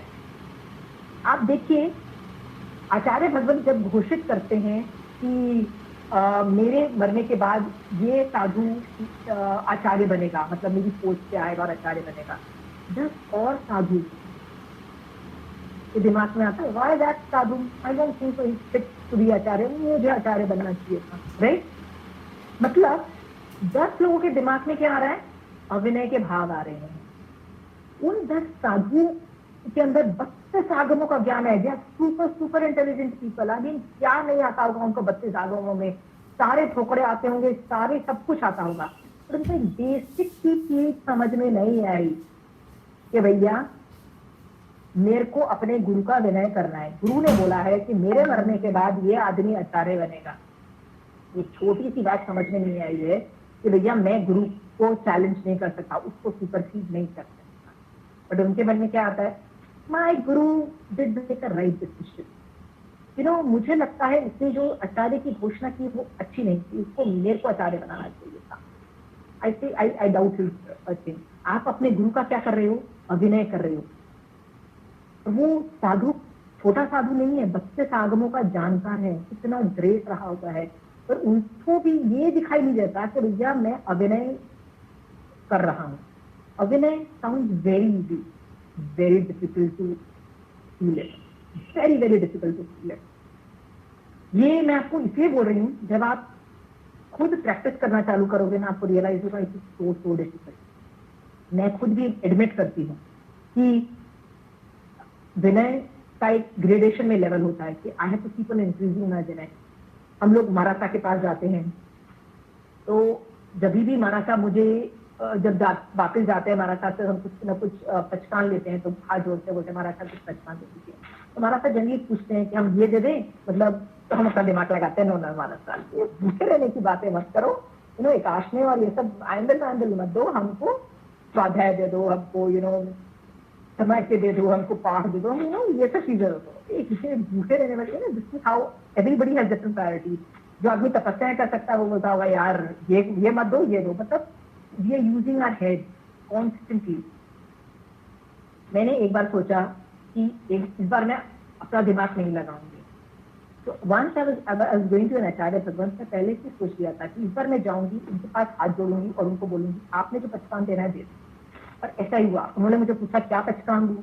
मैंने कहा भगवान आप पांच महाव्रतों में है, सॉरी 5 पदों में आप पंचपदेशी भगवान हो, अब जो दोगे ना मेरी आत्मा को वही मोक्ष पहुंचाते, प्लीज दे दो। उन्होंने 4 मतलब 4x2 मतलब 8 व्रत ऐसे दिए जो मुझे तो उस वक्त तो समझ ही नहीं आया, फिर भी मैंने लिख लिए, घर आके फिगर आउट किया, और अभी मैं वो व्रत अभी भी करती हूँ और बहुत खुशी खुशी करती हूँ कि आपने ये बहुत अच्छी चीज मेरे को दे दी है and I am going to do it. But सोचो उतना विनय मेरे को दिल पे पत्थर रखना पड़ा, और फिर मुझे अंदर से जो डर था क्या को वो ऐसा व्रत ना दे दे कि जो मैं कर ही ना पाऊँ, राइट, इम्पॉसिबल टास्क को मुझे ना दे दे। तो मैं उस दिन पहले से सोच के गई थी कि मैं इस तरह का विनय करूंगी कि वो जो देंगे ना मैं सोचूंगी यही मेरी आत्मा को मोक्ष में पहुंचाएगा। इस एटीट्यूड से गई थी और मैंने कर लिया था। और सिर्फ एक दिन मैंने अपना फियर साइड में रखा कि नहीं कि यार वो इम्पॉसिबल पचकाम दे देंगे, वो मैंने फियर साइड पे रखा। But rest all the time जब भी मैं साधु भगवंतों से पचकान लेती हूँ तो मैं अपना दिमाग लगाती हूँ, ये वाला पचकान चाहिए, ये इसका मतलब विनय नहीं है, इस लेवल का विनय नहीं है, राइट। आपको एक मृग्यावती की स्टोरी आपने सबने सुनी होगी, जिसने नहीं सुनी है तो उसके लिए मैं फिर से सुनाती हूँ। That is one of my favourite stories. Mrigavati was एक रानी थी, 16 सतियों में भी है तो आप 16 सतियों में भी उसका रेफरेंस देख सकते हो, क्वीन। पर एक टाइम पे उसने दीक्षा ले ली, मैं दीक्षा के बाद की स्टोरी बता रही हूँ। दीक्षा लेने के बाद वो महावीर स्वामी भगवान के संवत्सरण में बैठी हुई थी, चंदनबाला और बहुत सारी दूसरी साधु और साधियों के साथ महावीर स्वामी भगवान का व्याख्यान सुन रही थी। बाय चांस क्या हुआ, उस दिन सूर्य और चंद्रदेव अपने मूल विमान में आए, तो उनकी वजह से वो सुनने में इतनी मशगूल हो गई कि उसको रियलाइज नहीं हुआ कि सनसेट हो गया है। क्योंकि एक रूल होता है साधु और साध्वी के लिए दैट सेम जेंडर के साथ वो लोग रह सकते हैं सनसेट के बाद, बट बॉयज संवत्सरण के अंदर बॉयज हैं तो women can not stay there, they have to leave that place. तो चंदनबाला और बाकी सारी साध्वियां वहां से उठी और वो अपने उपाश्रय में आ गई। और चंदनबाला देख रही है कि मृग्यावती को समझ ही नहीं आया कि सनसेट हो गया, वो उठी नहीं रही है और वो सुनी जा रही है because she is totally focused on भगवान महावीर स्वामी भगवान की व्याख्यान। तो अभी चंदनबाला उठा भी सकती थी, पर उसने बोला यार मेरे अंतराय कर्म बंदेगी, क्योंकि ज्ञान तो पा रही है। ये सोच के उसने उनको अंतराय नहीं देने से वो चुप करके वो सारे लोग उपाश्रय में आ गए। थोड़ी देर के बाद जब मृग्यावती को रियलाइज हुआ कि अरे सनसेट हो गया and everybody is gone back, she got up, जल्दी जल्दी वो वापस अपने उपाश्रय में आई। जब वो उपाश्रय में घुसती है ना तो चंदनबाला उसको डांट लगाती है। वो क्या डांट लगाती है, पहले तो अपनी आगम से उल्हाना का मतलब होता है ऑलमोस्ट लाइक ताना दिया। और ताना भी कैसा दिया, यदि मैं आपको फैमिली का ताना दूं तो आप बर्दाश्त नहीं करोगे, वुड यू लाइक इट, यदि मैं आपको बोलूं तुम ऐसी हो, तुम्हारे माँ बाप ने ये सिखाया है, तो you will feel very bad. आप बोलोगे यार फैमिली से तो don't bring my parents into it, right. तो मृग्यावती को उल्हाना दिया, मतलब ऑलमोस्ट लाइक अ ताना, वो भी फैमिली पे, डज इट बेनिफिट समथिंग जो जिस फैमिली को तुम बिलोंग करती हो, इस तरह से उसको ताना दिया। मैं आपसे पूछना चाहती हूँ, जिसको ये स्टोरी नहीं पता उनसे पूछना चाहती हूँ, आप मृग्यावती की जगह होते और चंदनबाला आपको डांट रही होती तो आप उस वक्त क्या करते?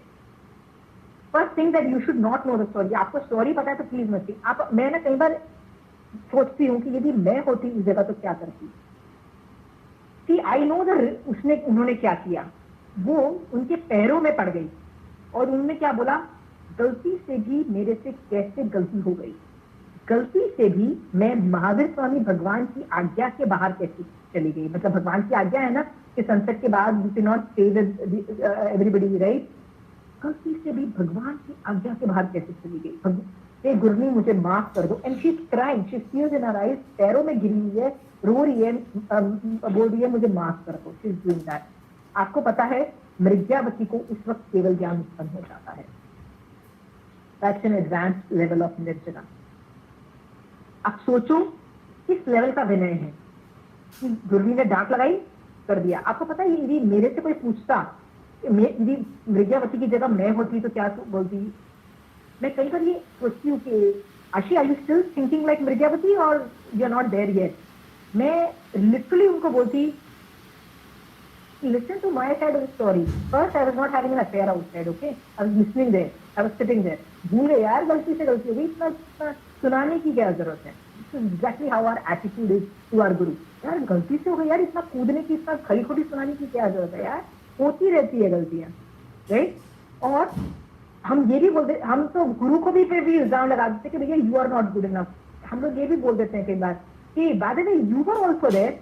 आप भी जब उठ के आए तो आप मुझे उठा नहीं सकते थे कि यार सनसेट हो गया, चलो वापस दोपहर से. तुमने भी तो अपना काम नहीं किया, छोड़ के आ गए मुझे, राइट? हम अपने ही गुरु पे क्वेश्चन मार्क खड़ा कर देते हैं, उन पे डाउट कर देते हैं that you are not good enough. और नहीं तो हम अपने जस्टिफिकेशन देते हैं कि दिस वाज द जस्टिफिकेशन जिसकी वजह से नहीं हुआ. विनय में जब हम जस्टिफिकेशन देते हैं, अपनी साइड ऑफ द स्टोरी बोलने की कोशिश करते हैं या गुरु पे ही इल्जाम लगा देते हैं, दे ऑल फॉर्म्स ऑफ अविनय. और देखिए मृग्यावती का किस लेवल का विनय था जिसकी वजह से उसको केवल ज्ञान उत्पन्न हो गया. ठीक है, चंदन बाला को नहीं हुआ था केवल ज्ञान, पर शिष्य को, मृग्यावती को हो गया, ऑल बिकॉज ऑफ विनय. आपको पता है कि जो समाज में केवल भी होते हैं ना, उसको केवल ज्ञान हो जाता है. और इसके मेरे शिष्य को केवल ज्ञान हो गया है, तो वो जाके अपने गुरु को बताते भी नहीं है कि यार मुझे केवल ज्ञान हो गया. कितनी स्टोरीज में आता है कि गौतम स्वामी भगवान एक जगह से दूसरी जगह जा रहे थे, तो रास्ते में उनको कोई आदमी मिला, तो उन्होंने गौतम स्वामी भगवान ने उसको प्रतिबोध किया, मतलब जैन धर्म के बारे में बताया. तो वो आदमी इतना इंप्रेस हो गया कि वो आदमी ने बोला कि अरे मैं तो जैन दीक्षा लेना चाहता हूँ. और वो जैन दीक्षा ले लेता है, मतलब साधु बन जाता है. और गौतम स्वामी भगवान के साथ साथ चल के ये महावीर स्वामी भगवान के समुद्र में आ रहे हैं. तो रास्ते में उनको केवल ज्ञान हो गया. तो जब वो समुद्र में घुसते हैं, समुद्र में ना डिमार्केशन होता है कि यहाँ पे केवली भगवंत बैठेंगे, यहाँ राजा लोग बैठेंगे, यहाँ उनकी सेना रहेगी, यहाँ पे एनिमल्स रहेंगे, यहाँ पे श्रावक रहेंगे, यहाँ श्राविकास बैठेंगी, यहाँ साधु सबका डिमार्केशन होता है. मतलब there are areas, designated areas. तो वो जब गौतम स्वामी भगवान उनको समुद्र में लेके जा रहे हैं, वो साधु instead of going and sitting in sadhu, he is going trying to sit in जहाँ पे केवली भगवंत हो रहे हैं. तो गौतम स्वामी भगवान अपने शिष्य को बोलता है, ए don't go and sit in जहाँ पे केवली भगवंत बैठते हैं, गो एंड सिट जहाँ पे साधु बैठते हैं. वो उनको बता रहा होता है. तब महावीर स्वामी भगवान उनको इंटरव्यू कहते हैं कि गौतम स्वामी तुम केवली की अभिनय साधना करो, मतलब तुम केवली भगवंत, दिस गाय हैज गॉट केवल ज्ञान already. And then Gautam Swami भगवान सोचते क्या, अभी तो इसने मेरे सामने दीक्षा ली थी, मेरा शिष्य है, सबको हो ही जा रहा है केवल ज्ञान, सबको हो रहा है मेरे सामने, मेरे को ही नहीं हो रहा है, राइट? इससे हमको ये रियलाइज होता है कि शिष्य को केवल ज्ञान हो जाने के बावजूद गुरु को नहीं पता होता तो वो जाके बताते नहीं और गुरु की सेवा करते हैं. केवल भगवंत भी गुरु की सेवा कर रहा है. This shows the importance of अपने से सुपीरियर गुरु, अपने से सुपीरियर आदमी की जिससे तुमको ज्ञान मिला है, इसका विनय करना चाहिए. आई am giving you this is hardcore facts about Agar.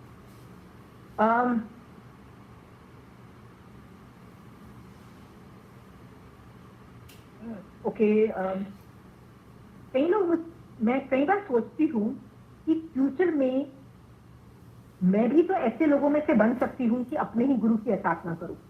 अपने ही जैसे बड़े बड़े 32 आगमों के जानकार साधु भी के मन में भी लोभ कषाय उनको दिखाई नहीं दिया, अपना क्रोध कषाय दिखाई नहीं दिया, और वो भी मतलब सोचते हैं कि यार मेरे को बनना चाहिए था आचार्य. उनके मन में भाव आ जाते हैं, उनको अपना अभिनय नहीं दिखाई दिया. ये भी उस लेवल का साधु, उस लेवल के लोगों के मन में भी अभिनय के भाव आ जाते हैं. तो मेरे में भी आ सकते हैं कभी अभिनय के भाव, मेरे गुरुओं के प्रति, मेरे मतलब जो टीचर्स के प्रति.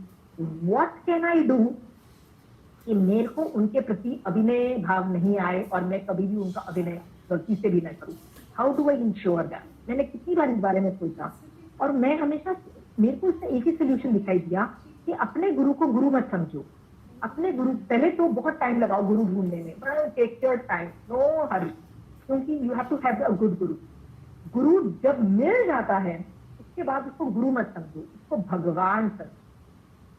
क्योंकि जब मैं भगवान समझने लग जाऊंगी, I am not going to go and challenge Mahavir Swami भगवान. महावीर स्वामी भगवान, आई थिंक व्हाटएवर आपने जो डिसीजन लिया है वो गलत है. I am not going to challenge him. मैं अपने गुरु को चैलेंज कर सकती हूँ बट भगवान को नहीं कर सकती. तो पहले गुरु ढूंढने में बहुत टाइम लगा, पर गुरु को फिक्स कर लेते हो, उसके बाद गुरु को गुरु मत समझो, तो गुरु को भगवान समझो। तो आई थिंक आपने कभी भी अभिनय के भाग नहीं आएंगे। This is one of my way, right, what I think, this is what I do to ensure कि वो छोटा आदमी नहीं है, मतलब is not a Guru. I mean, क्योंकि हमको क्या लगता है गुरु भगवान में हम ऐसे हो जाते हैं, वाह भगवान, उन गुरु को हम रिस्पेक्ट करते हैं, बट ओके, गिव हिम भगवान का दर्जा, you will not go wrong. और आगम में भी कई जगह पे गुरु को भगवान बोला गया है, और जो अरिहंत और सिद्ध होते हैं उनको गुरु बोला गया है। जैसे गौतम स्वामी भगवान कई जगह पे महावीर स्वामी भगवान को अपना गुरु बोलते थे, इंस्टेड ऑफ तीर्थंकर, इंस्टेड ऑफ भगवान, उनको गुरु बोला है।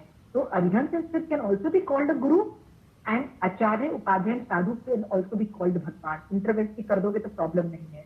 यस, व्यवहारिक भाषा में पहले दो पद को सुदेव में लेते हैं, और नीचे के जो 3 पद है नकार मंत्र के, उसको गुरु में लेते हैं।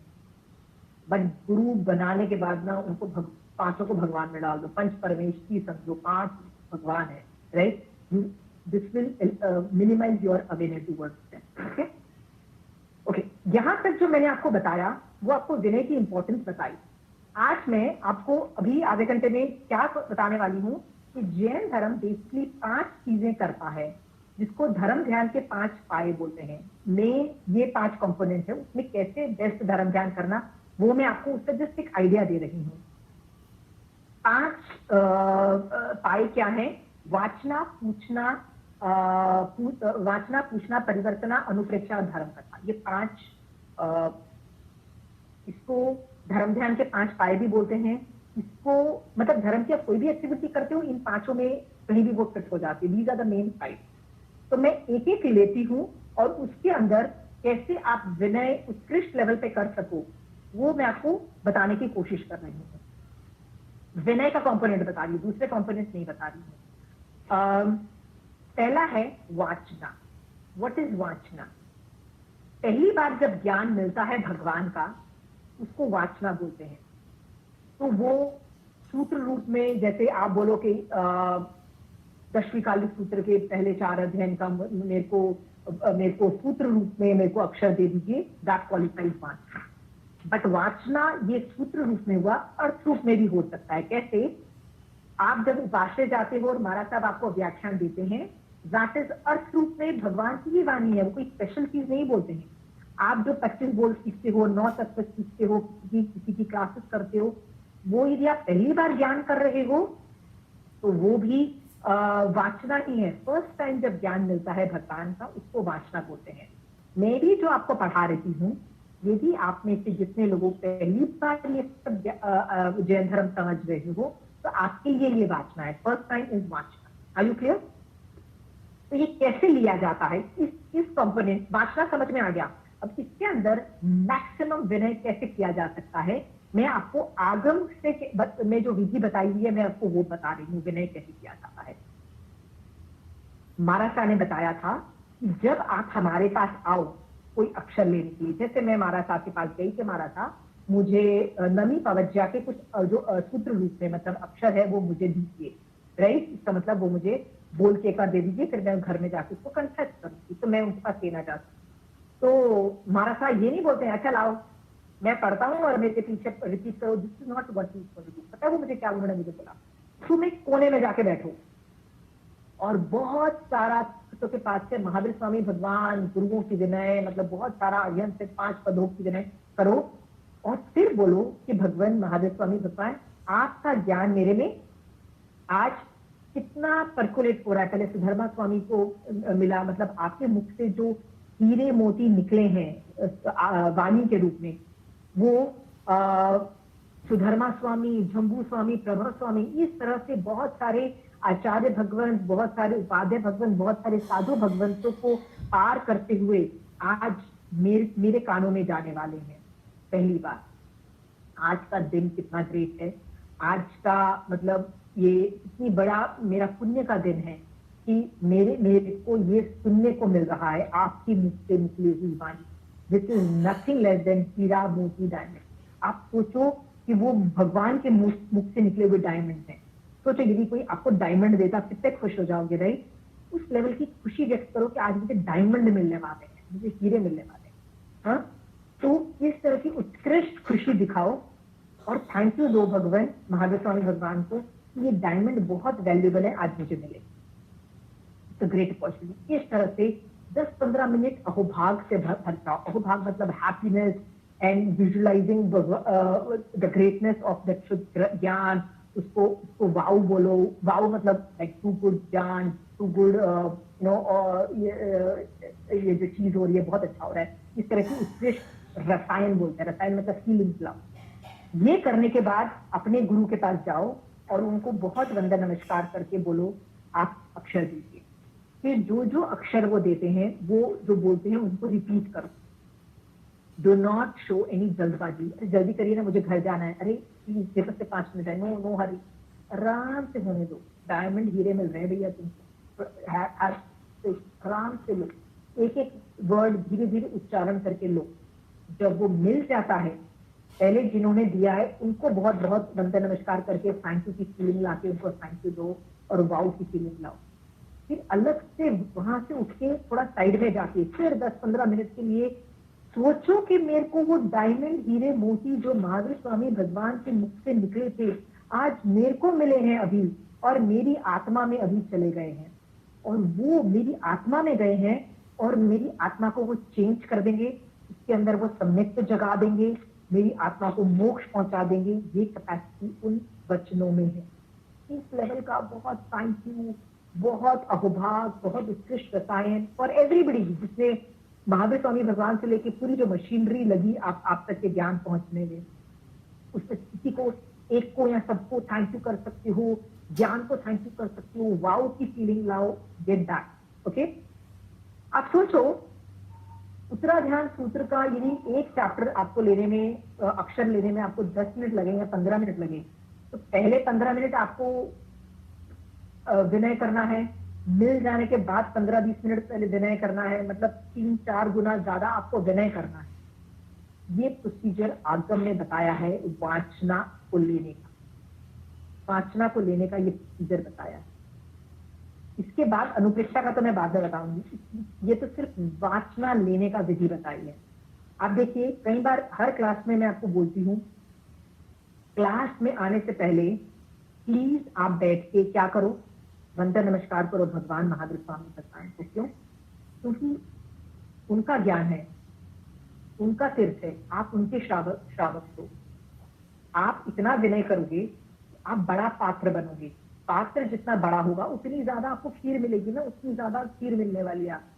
तो आप ज्यादा विनय करोगे, ज्यादा मिल जाएगा। It's not, I am again telling, it's not for me to give, it's right, it's for you to pull.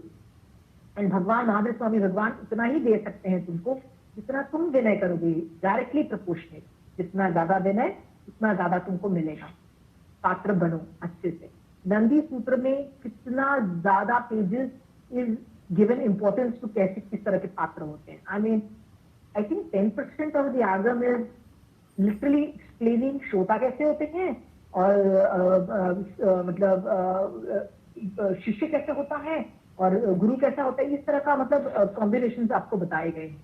Trying to से कि बहुत यदि सामने वाला अभिनय कर रहा है ना, तो उसको छोड़ दो। I mean don't that kind of person, I mean just throw that person out of the system, because वो अभिनय कर रहा है, he is not ready for ज्ञान। वाचना में कैसा विनय करना है, I hope everybody is clear, right? Anything less is not acceptable. आप यदि ज्ञान साधु से नहीं सीखो, किसी श्रावक से सीखो, मतलब जिसने पहले वो अक्षर ले रखे हैं, तो भी सेम प्रोसीजर करो। हाँ, वो श्रावक को आप दिक्कतों के बच्चे वंदना नहीं कर सकते, तो थैंक यू की फीलिंग तो जरूर लाओ। बट महावीर स्वामी भगवान, आचार्य भगवान, साधु भगवंतों को वंदन नमस्कार पहले स्टार्टिंग में और एंड में जरूर करना, right? Be thankful to them. Are you clear? I mean you can not cut down that विनय पार्ट, इज मोर इम्पोर्टेंट। देखो, वाचना ली 15 मिनट की और विनय कितना बोला? 15 मिनट स्टार्टिंग में, 15 मिनट एंड में, जिसमें मिनिमम। ज्यादा कर सको तो और भी अच्छी बात, ठीक है? तो वाचना में कैसे विनय करना है ये मैंने आपको बता दिया। वाचना के बाद है पूछना। पूछना का मतलब ये होता है कि मैंने भगवान की वाणी तो सुन ली, राइट? पर बट यार मुझे somehow समझ नहीं आया, कुछ गड़बड़ हो गई या डाउट आए कि यार ये ऐसा नहीं ऐसा होना चाहिए, ये ऐसा नहीं ऐसा होना चाहिए। तो मुझे कोई डाउट आए या कुछ क्वेश्चन मार्क्स जिसमें क्रिएट हुए, तो मैं ये पूछती हूँ जो मुझे सिखा रहा है कि मुझे ये चीज समझ नहीं आई या मुझे ये ठीक से क्लैरिफाई नहीं हुआ या मेरा इस बारे में डिफरेंस ऑफ ओपिनियन है। इसको बोलते हैं पूछना। पूछना इज क्वेश्चन पूछना अपने गुरु को या अपने से सीनियर वाले को, जिससे वो कॉन्सेप्ट ज्यादा अच्छे से आपके दिमाग में बैठ जाए। तो उससे क्या अच्छा मैं ये क्या लाभ होता है आप पूछोगे, व्हाट इज द फायदा पूछना। पूछने से आपके कॉन्सेप्ट क्लियर होते हैं और वो कॉन्सेप्ट पूरा आपको समझ में आ जाता है। तो पूछना इज वेरी वेरी इंपॉर्टेंट। तो पूछने में विनय कैसे होता है, that I am going to explain. जरूरी नहीं हर बार आप पूछने में आगे नाम के आगे जैसे महाराष्ट्र से पूछ रहे तो परम परम परम पूछनी है, ऐसे वर्ड मत यूज करो। क्योंकि क्वेश्चन आंसर सेशन 1 घंटे का यदि होता है तो आप ऐसे एडजेक्टिव यूज करोगे तो भैया कितना टाइम खा जाओगे आप, ठीक है। And other people also have to ask question, right. तो उसमें जो विनय है ना, हृदय से होना चाहिए। हाँ मतलब लिटरली मतलब अंदर से एक विनय होना चाहिए कि भगवान ये सवाल का जवाब मिल जाएगा ना तो मुझे मेरा कॉन्सेप्ट क्लियर हो जाएगा। तो पहले जब जाओ तो भी उसको उससे बहुत विनय करो कि नहीं मेरे गुरु में कैपेसिटी है इस सवाल का जवाब देने में, और ये जब सवाल का जवाब मुझे मिल जाएगा ये कॉन्सेप्ट एकदम क्लियर हो जाएगा। इस तरह के पूज्य भाव आपको रखने चाहिए पूछना, राइट। बट उनका टाइम प्लीज मत वेस्ट करिए। अगर आप बोलोगे क्यों ऐसा बोल रही हूँ टाइम मत वेस्ट करिए, क्योंकि यदि आप टाइम वेस्ट बहुत जैसे मैंने बोला ना इतना ज्यादा पूज्य पूज्य वर्ड यूज करके आप दूसरों को अंतराय दे रहे हो क्वेश्चन पूछने में। People are not giving time to ask them. इसमें वोकल मत बनो। फिर जय जिनेंद्र सॉरी मथेन वंदानी करके आप अपने सवाल पूछिए और जब जवाब मिल जाए तो बहुत पूज्य भाव से उनको थैंक यू कर दीजिए। That's it, right. कहीं कहीं एवरी देश में अलग अलग होता है। कई जगह कृपा कराई बोलते हैं, कई जगह कुछ होता है। Just one word like what I am trying to say, starting में मथेन वंदानी करके सबसे छोटा वंदना किया और एंड में जब मिल गया आंसर तो थैंक यू बोल दिया। Can be only in one line, short में करो। Please don't eat up other people's question answer time, ठीक है। पर आत्मा में विनय बहुत रखो। पहले विनय रखो, बाद में विनय रखो, पर आत्मा में रखो, तब आपको वोकल नहीं होना है। I clear. तो पूछना जो है, भगवान ने जवाब दिया, मान लीजिए गुरु ने वो कॉन्सेप्ट क्लियर किया आपको कि भैया ये चीज ऐसे होती है, और फिर भी आपको नहीं समझ में आया। हाँ होता है कई बार कि नहीं समझ में आया, यार ये टॉपिक आपने समझाया नहीं समझ में आया, तो एटीट्यूड क्या रखो, यार मैं ही अपने ज्ञानावनीकरण का शिक्षण नहीं कर पा रही हूँ, मेरे में प्रॉब्लम है। गुरु तो बहुत ग्रेट है, बड़े अच्छे से समझाया हो, राइट।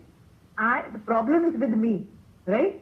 तो from now onward even though I have, भगवान मेरे को समझ नहीं आया, आप समझा देना, अभी नहीं बाद में समझा देना, पर भगवान जो आपने बोला है ना वही सही है।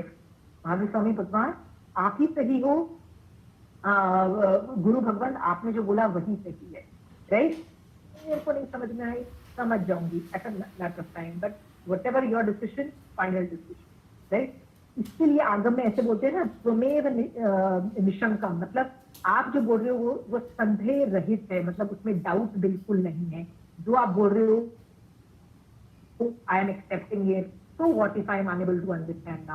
I still think you are right. Okay, this kind of an attitude needs to be there in पूछना. Okay, वाचना में मैं आपको बोलना भूल गई कि वाचना से क्या लाभ होता है।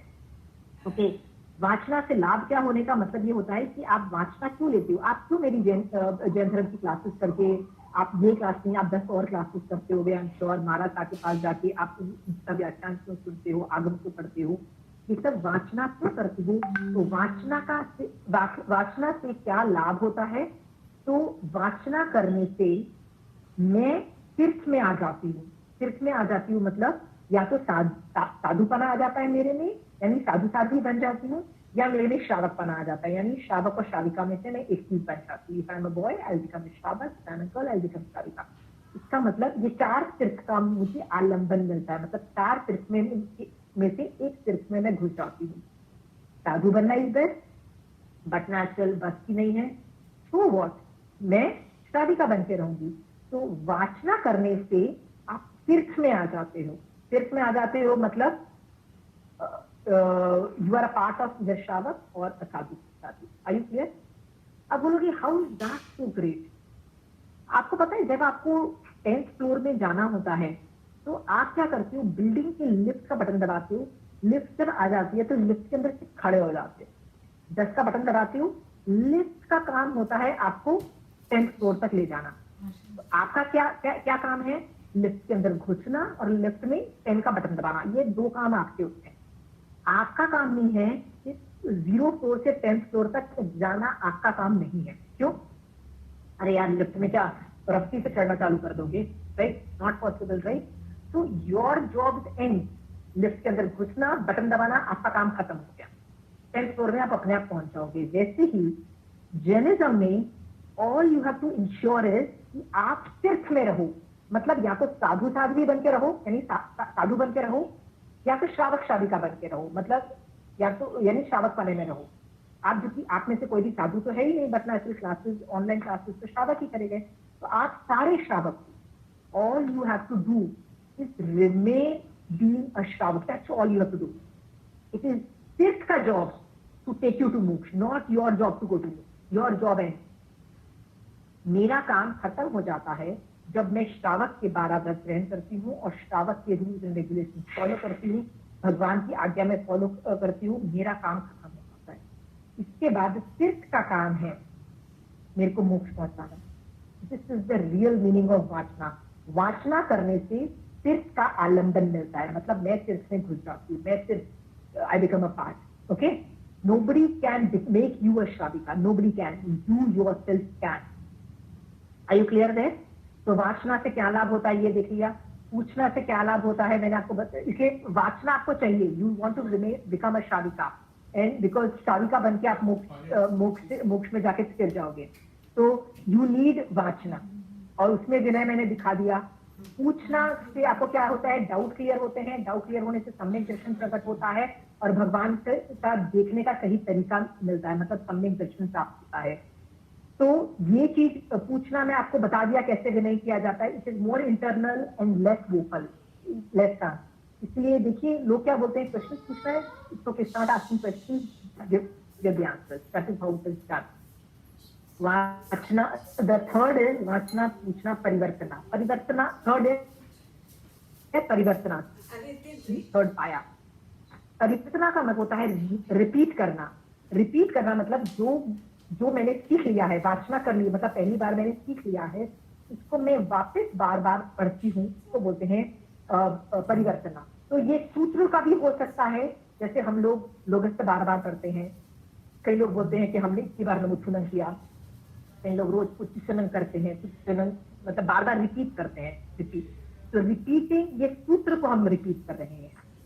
कई लोग जो सूत्र को रिपीट नहीं करते हैं वो क्या करते हैं, वो अर्थ, जैसे आप मेरी क्लासेस कर रहे हो, मैं आपको कितनी बार बोलती हूँ please right it down, please right it down, right. आप यदि सचमुच में एसेंस समझ सकते हो कि why am I telling you it, कि आपके दिमाग में कुछ नहीं रहने वाला, 2 दिन के बाद ये वॉश आउट हो जाएगा। बट आपने ये रिकॉर्ड कर दिया है, तो आज के 5 दिन, 10 दिन, 1 साल के बाद भी या 5 साल के बाद भी आप ये किताब उठाओगे और फ्लिप करोगे ना, आपको खटखट समझ में आ जाएगा, अरे ये मीनिंग था। अदरवाइज याद रखना, आपको 1 महीने बाद तो कुछ दिमाग में नहीं रहने वाला, you will be total wash out. तो बेस्ट है आपके लिए कि जो भी हम लोग अभी क्लासेस कर रहे हैं आप लिख लो, and you keep visiting those pages. मतलब वो बुक्स को बार बार पढ़ो, मतलब कीप रिविजिटिंग, वो कॉन्सेप्ट क्लियर होता चला जाएगा। इसको बोलते हैं फेरना भी, मतलब फेरो। आपको पता है आचार्य भगवान, साधु भगवान जो इतने सुपर इंटेलिजेंट है, सारे ठोकरे, सारे आदम जो उनको आते हैं, फिर भी वो फेरते हैं। तो क्यों फेरते हैं? फेरेंगे नहीं तो ज्ञान खत्म हो जाएगा। मैंने आपको बताया था, जो शिवक्षम जो होता है ना, वो ऑलमोस्ट कार के वाइपर की तरह होता है। You have to keep cleaning it again and again. Wiper यदि स्टॉप कर दिया तो वो कालक आ जाएगी, मतलब वो बारिश का पानी आएगा और आपको दिखना बंद हो जाएगा। आपको कॉन्स्टेंटली वाइपर चलाना पड़ता है, शिवक्षम करना पड़ेगा, कंटिन्यूस प्रोसेस है। तो महाराज साहब को मान लीजिए नवमी भवन से आ गया, तो हर वो 15 दिन के अंदर नमी पवज्जा पड़ेगी, जिससे वो ज्ञानावर्णी कर्म अपने ऊपर से हटा रहे हैं, वाइपर बार बार चला रहे हैं, और अपने ऊपर से कालक जो है कर्मरूप कालक है उसको हटा रहे हैं बार बार, और क्षम रहता है। तो आपको लगता है ये सुपर इंटेलिजेंट है, सुपर इंटेलिजेंट नहीं है। They are following Mahavir Swami भगवान, वो बार बार उस चीज की परिवर्तन कर रहे हैं, मतलब बार बार रिपीट कर रहे हैं, इसलिए दे नो। यदि वो भी वो परिवर्तन करना बंद कर देंगे, वो भी भूल जाएंगे। तो प्लीज आपके पास जो भी ज्ञान है ना, सिर्फ नया ज्ञान सीखने के अंदर मत रहो, जो पुराना है वो भी वापस रिवाइज करना चाहिए, नहीं तो वो नहीं रहने वाला। तो उसको कैसे पढ़ो वो मैं बता। इसमें विनय जो है ना, पूछना के अंदर, ये तो नॉर्मल है कि बटना चल है कि यदि मैं लोगस कर रही हूँ, कुछ कर रही हूँ, या कोई भी आगम का पाठ कर रही हूँ, मैं रिपीट कर रही हूँ, राइट। इसमें एक सीक्रेट है, ट्रिक है, वो मैं आपको बताना चाहती हूँ। जनरली लोग क्या समझते हैं, लोग ऐसे बात करते हैं, पता है मुझे ना दशविकालिक सूत्र के 4 अध्ययन आते हैं, पता है मुझे नमी पवज्जा आती है, पता है मुझे ये वाला आता है, people talk. And there are people जिनको कुछ भी ज्ञान कर सकते हैं, तो वो लोग ऐसे बोलते हैं, पता है हमको तो कुछ समझ नहीं आती, हमको तो ये भी नहीं आता, हमको तो आगम नहीं आता, हमको कुछ नहीं आता, हमको कंठस्थ नहीं हमको। और ऐसे भी लोग होते हैं जो बोलते हैं कंठस्थ ही नहीं होता है, मतलब वी कांट रिमेम्बर। तो समझ लीजिए 2 आदमी हैं, मैं हूं और आप हैं। समझ लीजिए आपका इतना जबरदस्त मेमोरी है, मतलब क्षयोक्षम आपका इतना जबरदस्त है मेमोरी है कि आपको कुछ सब कुछ आता है, राइट, कंठस्थ है, वेरी गुड। और मेरे को नहीं कंठस्थ है, कुछ भी कंठस्थ नहीं है, कुछ भी, राइट। तो आप यदि 10 मिनट पढ़ते हो पुच्छनम और मैं 10 मिनट पढ़ती हूँ, आप में और मेरे में निर्जरा कौन ज्यादा कर रहा है? मैं सवाल पूछ, कौन ज्यादा निर्जरा कर रहा है? एनीबडी? आपको कंठस्थ है, आप भी 10 मिनट कर रहे हो, मेरे को कंठस्थ नहीं है, मैं तो किताब खोल के मतलब रीड आउट कर रही हूँ, और मैं भी 10 मिनट कर रही हूँ। तो आपकी ज्यादा निर्जरा है कि मेरी ज्यादा निर्जरा है? एनीबडी? जिसके विनय ज्यादा है करते समय। What? जिसको विनय ज्यादा है करते समय। जिसको विनय ज्यादा है, ओके, अच्छा विनय से कर रहे हो, ओके ठीक है, thanks Archi. What I was wanted to tell you is कि निर्जरा दोनों की सेम है, परिवर्तना में टाइम एलिमेंट होता है कि यदि मैं आधा घंटा करती हूँ तो मेरी ज्यादा निर्जरा, और आप यदि आपको तो कंठस्थ है, आप बोलो यार मैं आधा घंटा क्यों करूं, मैं तो 10 मिनट करके उठ जाऊंगी, तो आपकी सिर्फ 10 मिनट तक निर्जरा है। सीक्रेट इन परिवर्तना इज डज नॉट मैटर आपको कंठस्थ है नहीं है। लोग ऐसे बोलते हैं, बड़े दुखी होते हैं, हमको तो कुछ याद नहीं है, हमको तो हम क्या करें, हमको तो कुछ कंठस्थ नहीं होता है। बिग डील, जिसको कंठस्थ हो भी गया उसने क्या उखाड़ लिया ज्यादा, आपको करते रहना है, you have to keep on doing. Maximum time जब आप करोगे तब आपकी निर्जरा हो रही है, आपने बुक बंद करके रख दी, आपकी निर्जरा नहीं हो रही है, सिंपल सी बात है, ठीक है। तो परिवर्तना का सीक्रेट क्या है? कितना टाइम आप देते हो रिपीट करने में, वो चीज जितना टाइम आप देते हो, द निर्जरा इज डिपेंडेंट ऑन दैट। इस पे डिपेंड नहीं करता है कि आपको वो कंठस्थ है कि नहीं है, नहीं भी है तो भी निर्जरा तो उतनी ही है, क्योंकि आप बुक देख के कर रहे हो, राइट। तो द ट्रिक इन परिवर्तना is how much time you are devoting, not how much कंठस्थ यू हैव। इवन दो परिवर्तना में कंठस्थ has a very big element, right, फिर भी फर्क नहीं पड़ता, नहीं आता बिग डील, हटाओ उसको, गेट योर बुक में से पढ़ो, not a problem, but devote more time to repeating. Are you clear? So the trick in परिवर्तना is spend more time doing it. आता है तो भी रिपीट करो, नहीं आता तो भी रिपीट करो, will do your thing. तो भगवान से पूछा गया, भगवान परिवर्तना करने से मुझे क्या मिलेगा, मतलब what am I going to benefit? तो भगवान ने बोला जब तुम एक चीज को रिपीट करते चले जाते हो ना, तो बहुत तरह की वाणी की लब्धियां उत्पन्न हो जाती है।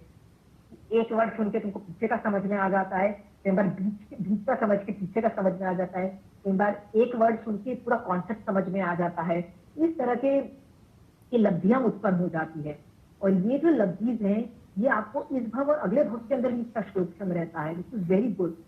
तो जो वाणी की लब्धि है, ज्ञान की लब्धि है, वो प्रकट होनी चालू हो जाती है इफ यू कंटिन्यू डूइंग परिवर्तना, राइट। कई बार हम कई जो आगम के वर्ड्स मतलब पूरा नहीं भी याद हो एक वर्ड है दैट कैन ऑल्सो आपको इतना वैराग्य ला सकता है और धर्म करवा सकता है। जैसे पुच्चीश्वरम का एक वर्ड है, वो थर्ड या फोर्थ लाइन में कियप्पा वर्ड आता है। कियप्पा मतलब भगवान को वो डिस्क्राइब कर रहा है कि महावीर स्वामी भगवान कैसे हैं। पुच्चीश्वरम में डिस्क्रिप्शन ऑफ भगवान महावीर स्वामी। तो उसमें एक वर्ड आया कियप्पा। I kept thinking on that word. कियप्पा मीन्स जो आत्मा में रहता है। And I kept telling him, man, you are Kiyappa means you will live in Atma. Man, how much time do in the day I remain in Atma? I don't remain there. I am mostly in my body only, right? I mean, that's the difference between you and me. That's why you're great and that's why I am what I am, right? That's why मतलब मैं आपकी शरण लेती हूँ, आपको great बोलती हूँ, please मुझे भी अपनी तरह बना दो कि मैं भी आत्मा में रहूं। तो इस तरह की व्यंजन लब्धि, अलग अलग तरीके की भाषा इन द वर्ड का फॉर्मेशन और ज्ञान का जो कमांड होता है, इस तरह की लब्धियां रिपीट करने से होता है। Are you clear? इसके अंदर आप बोलोगे विनय, हाउ डू यू फिट विनय into it? Repeating itself shows विनय फॉर दैट ज्ञान। बार बार मैं रिपीट कर रही हूँ, सेल्फ शोइंग माय विनय एंड द तड़प फॉर दैट ज्ञान। ये ज्ञान कितना ग्रेट है, ये चीज कितनी ग्रेट है, itself is a Vinay, right? आपको क्या लगता है विनय पहले करूं कि बात करूं? अरे that repeating itself is a विनय। तो कितना, एक बार क्यों करते हो, 2 बार करो, 2 बार करते हो 10 बार करो, 10 बार करते हो 50 बार करो। Sky is the limit, right? जब तक केवल ज्ञान नहीं होता करो, टिल यू डोंट गेट केवल ज्ञान, sky is the limit. So परिवर्तना इटसेल्फ इज अ विनय, a very advanced form of विनय। Okay,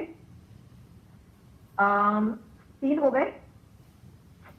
okay, I hope I finish all 4। The fourth one is परिवर्तना, अनुप्रेक्षा। What is anupreksha? Anupreksha is the analysis, the mental analysis of a scenario is known as anupreksha. It's a very advanced thing, और इससे तो सम्यक दर्शन हो जाता है। इससे मतलब जब भी सम्यक दर्शन होता है ना, अनुप्रेक्षा has to be there। मतलब the shift over from मिथ्या दृष्टि टू सम्यक दृष्टि, और फॉर दैट मैटर आप यदि सम्यक दृष्टि हो और आप बर्बाद हो रहे हो और मिथ्यात्व में जा रहे हो, तो भी अनुप्रेक्षा की जरूरत है। मतलब आप गलत तरीके से एनालिसिस कर रहे हो, तो सही तरीके से एनालिसिस करना यानी मिथ्यात्व से सम्यक दर्शन में जाना, और उल्टा हो जाना, बर्बाद होना, सम्यक दृष्टि से मिथ्यात्व में जाना, दोनों में एनालिसिस चाहिए होता है। That analysis is known as anupreksha, that mental analysis, the reasoning and all those things जब हम theory को एनालिसिस करते हैं, इसके लिए ये वर्ड होता है अनुप्रेक्षा। इसको इंग्लिश में कंटेम्पलेशन बोलते हैं। I am contemplating on that, right? तो कंटेम्पलेशन जो हम करते हैं is one of the biggest thing. ये पांचों चीज जो वासना, पूछना, परिवर्तना, अनुप्रेक्षा और धर्म कथा है ना, ये पांचों स्किल्स हैं। ये ज्ञान रूप नहीं है, इट्स एन आर्ट। ये मैं आपको आर्ट रूप में सिखाऊंगी। आर्ट मतलब ये ज्ञान नहीं है जो मैं आपको हैंड ओवर कर दूंगी, ये आपको धीरे धीरे over the period of time आप सीखोगे हाउ टू डू अनुप्रेक्षा, how to do this, how to do that. अनुप्रेक्षा is how do you think, is something which will be taught to you. वैसे अनुप्रेक्षा होती भी है आत्मा से। तो यहाँ पे मैं अनुप्रेक्षा के बारे में 2-3 चीजें बताती हूँ। अनुप्रेक्षा जब मैं थिंकिंग करती हूँ, आप बोलोगे how do you think, what are the analysis you are doing, contemplation कैसे करोगे? तो आगे चल के आपको अनेकांतवाद की थ्योरी सिखाई जाएगी, जिसमें व्यवहार में निश्चय है के कॉन्सेप्ट सिखाए जाएंगे।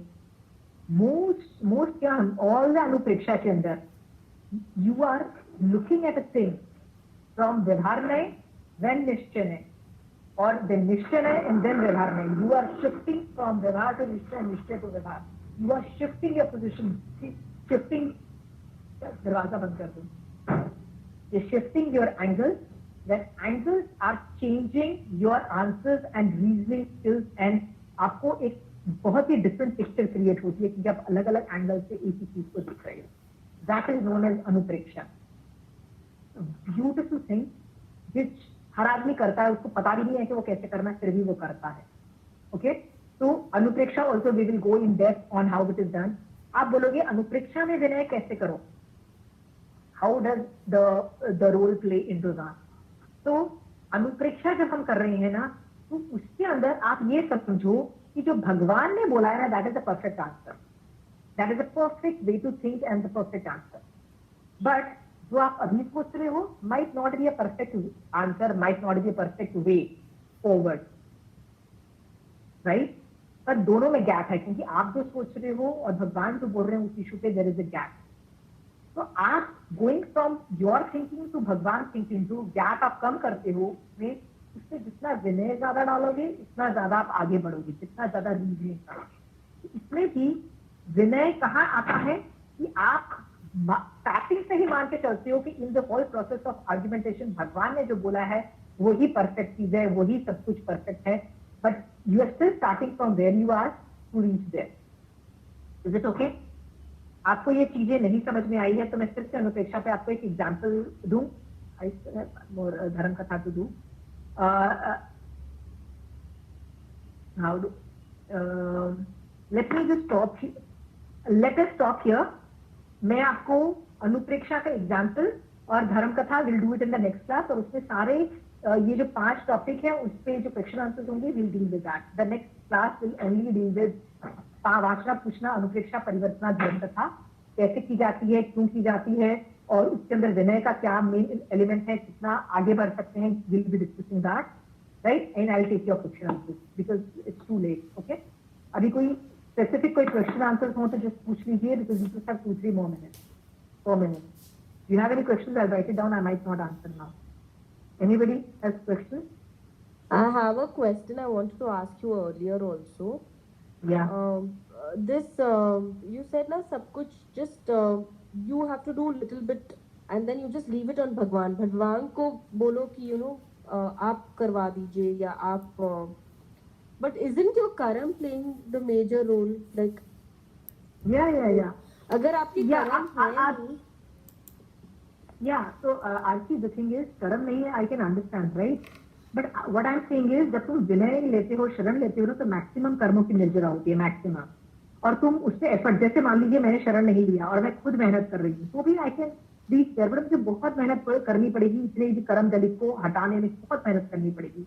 बट मैं जब विनय करती हूँ, शरण लेती हूँ, तो ये सारे कर्म बहुत फास्ट में उनको हटा सकती हूँ। That's what I mean. इसका मतलब ये जैसे नहीं है कि हमसे मैं समाई नहीं होता है। आपने बोला ना कि यू टेक हेल्प, टेल भगवान कि आपको कराना ही है, पर अपने कर्म जब तक नहीं ब्रेक होंगे, द अंतराय whatever, तो कर्म ब्रेक होने सी तो ह्यूमंस सी 5 समवाय करके एक चीज होती है आर्ची, यू शुड स्टडी 5 समवाय। 5 समवाय मतलब 5 चीजें होती हैं जिनके योग से एक चीज ऑपरेट होती है।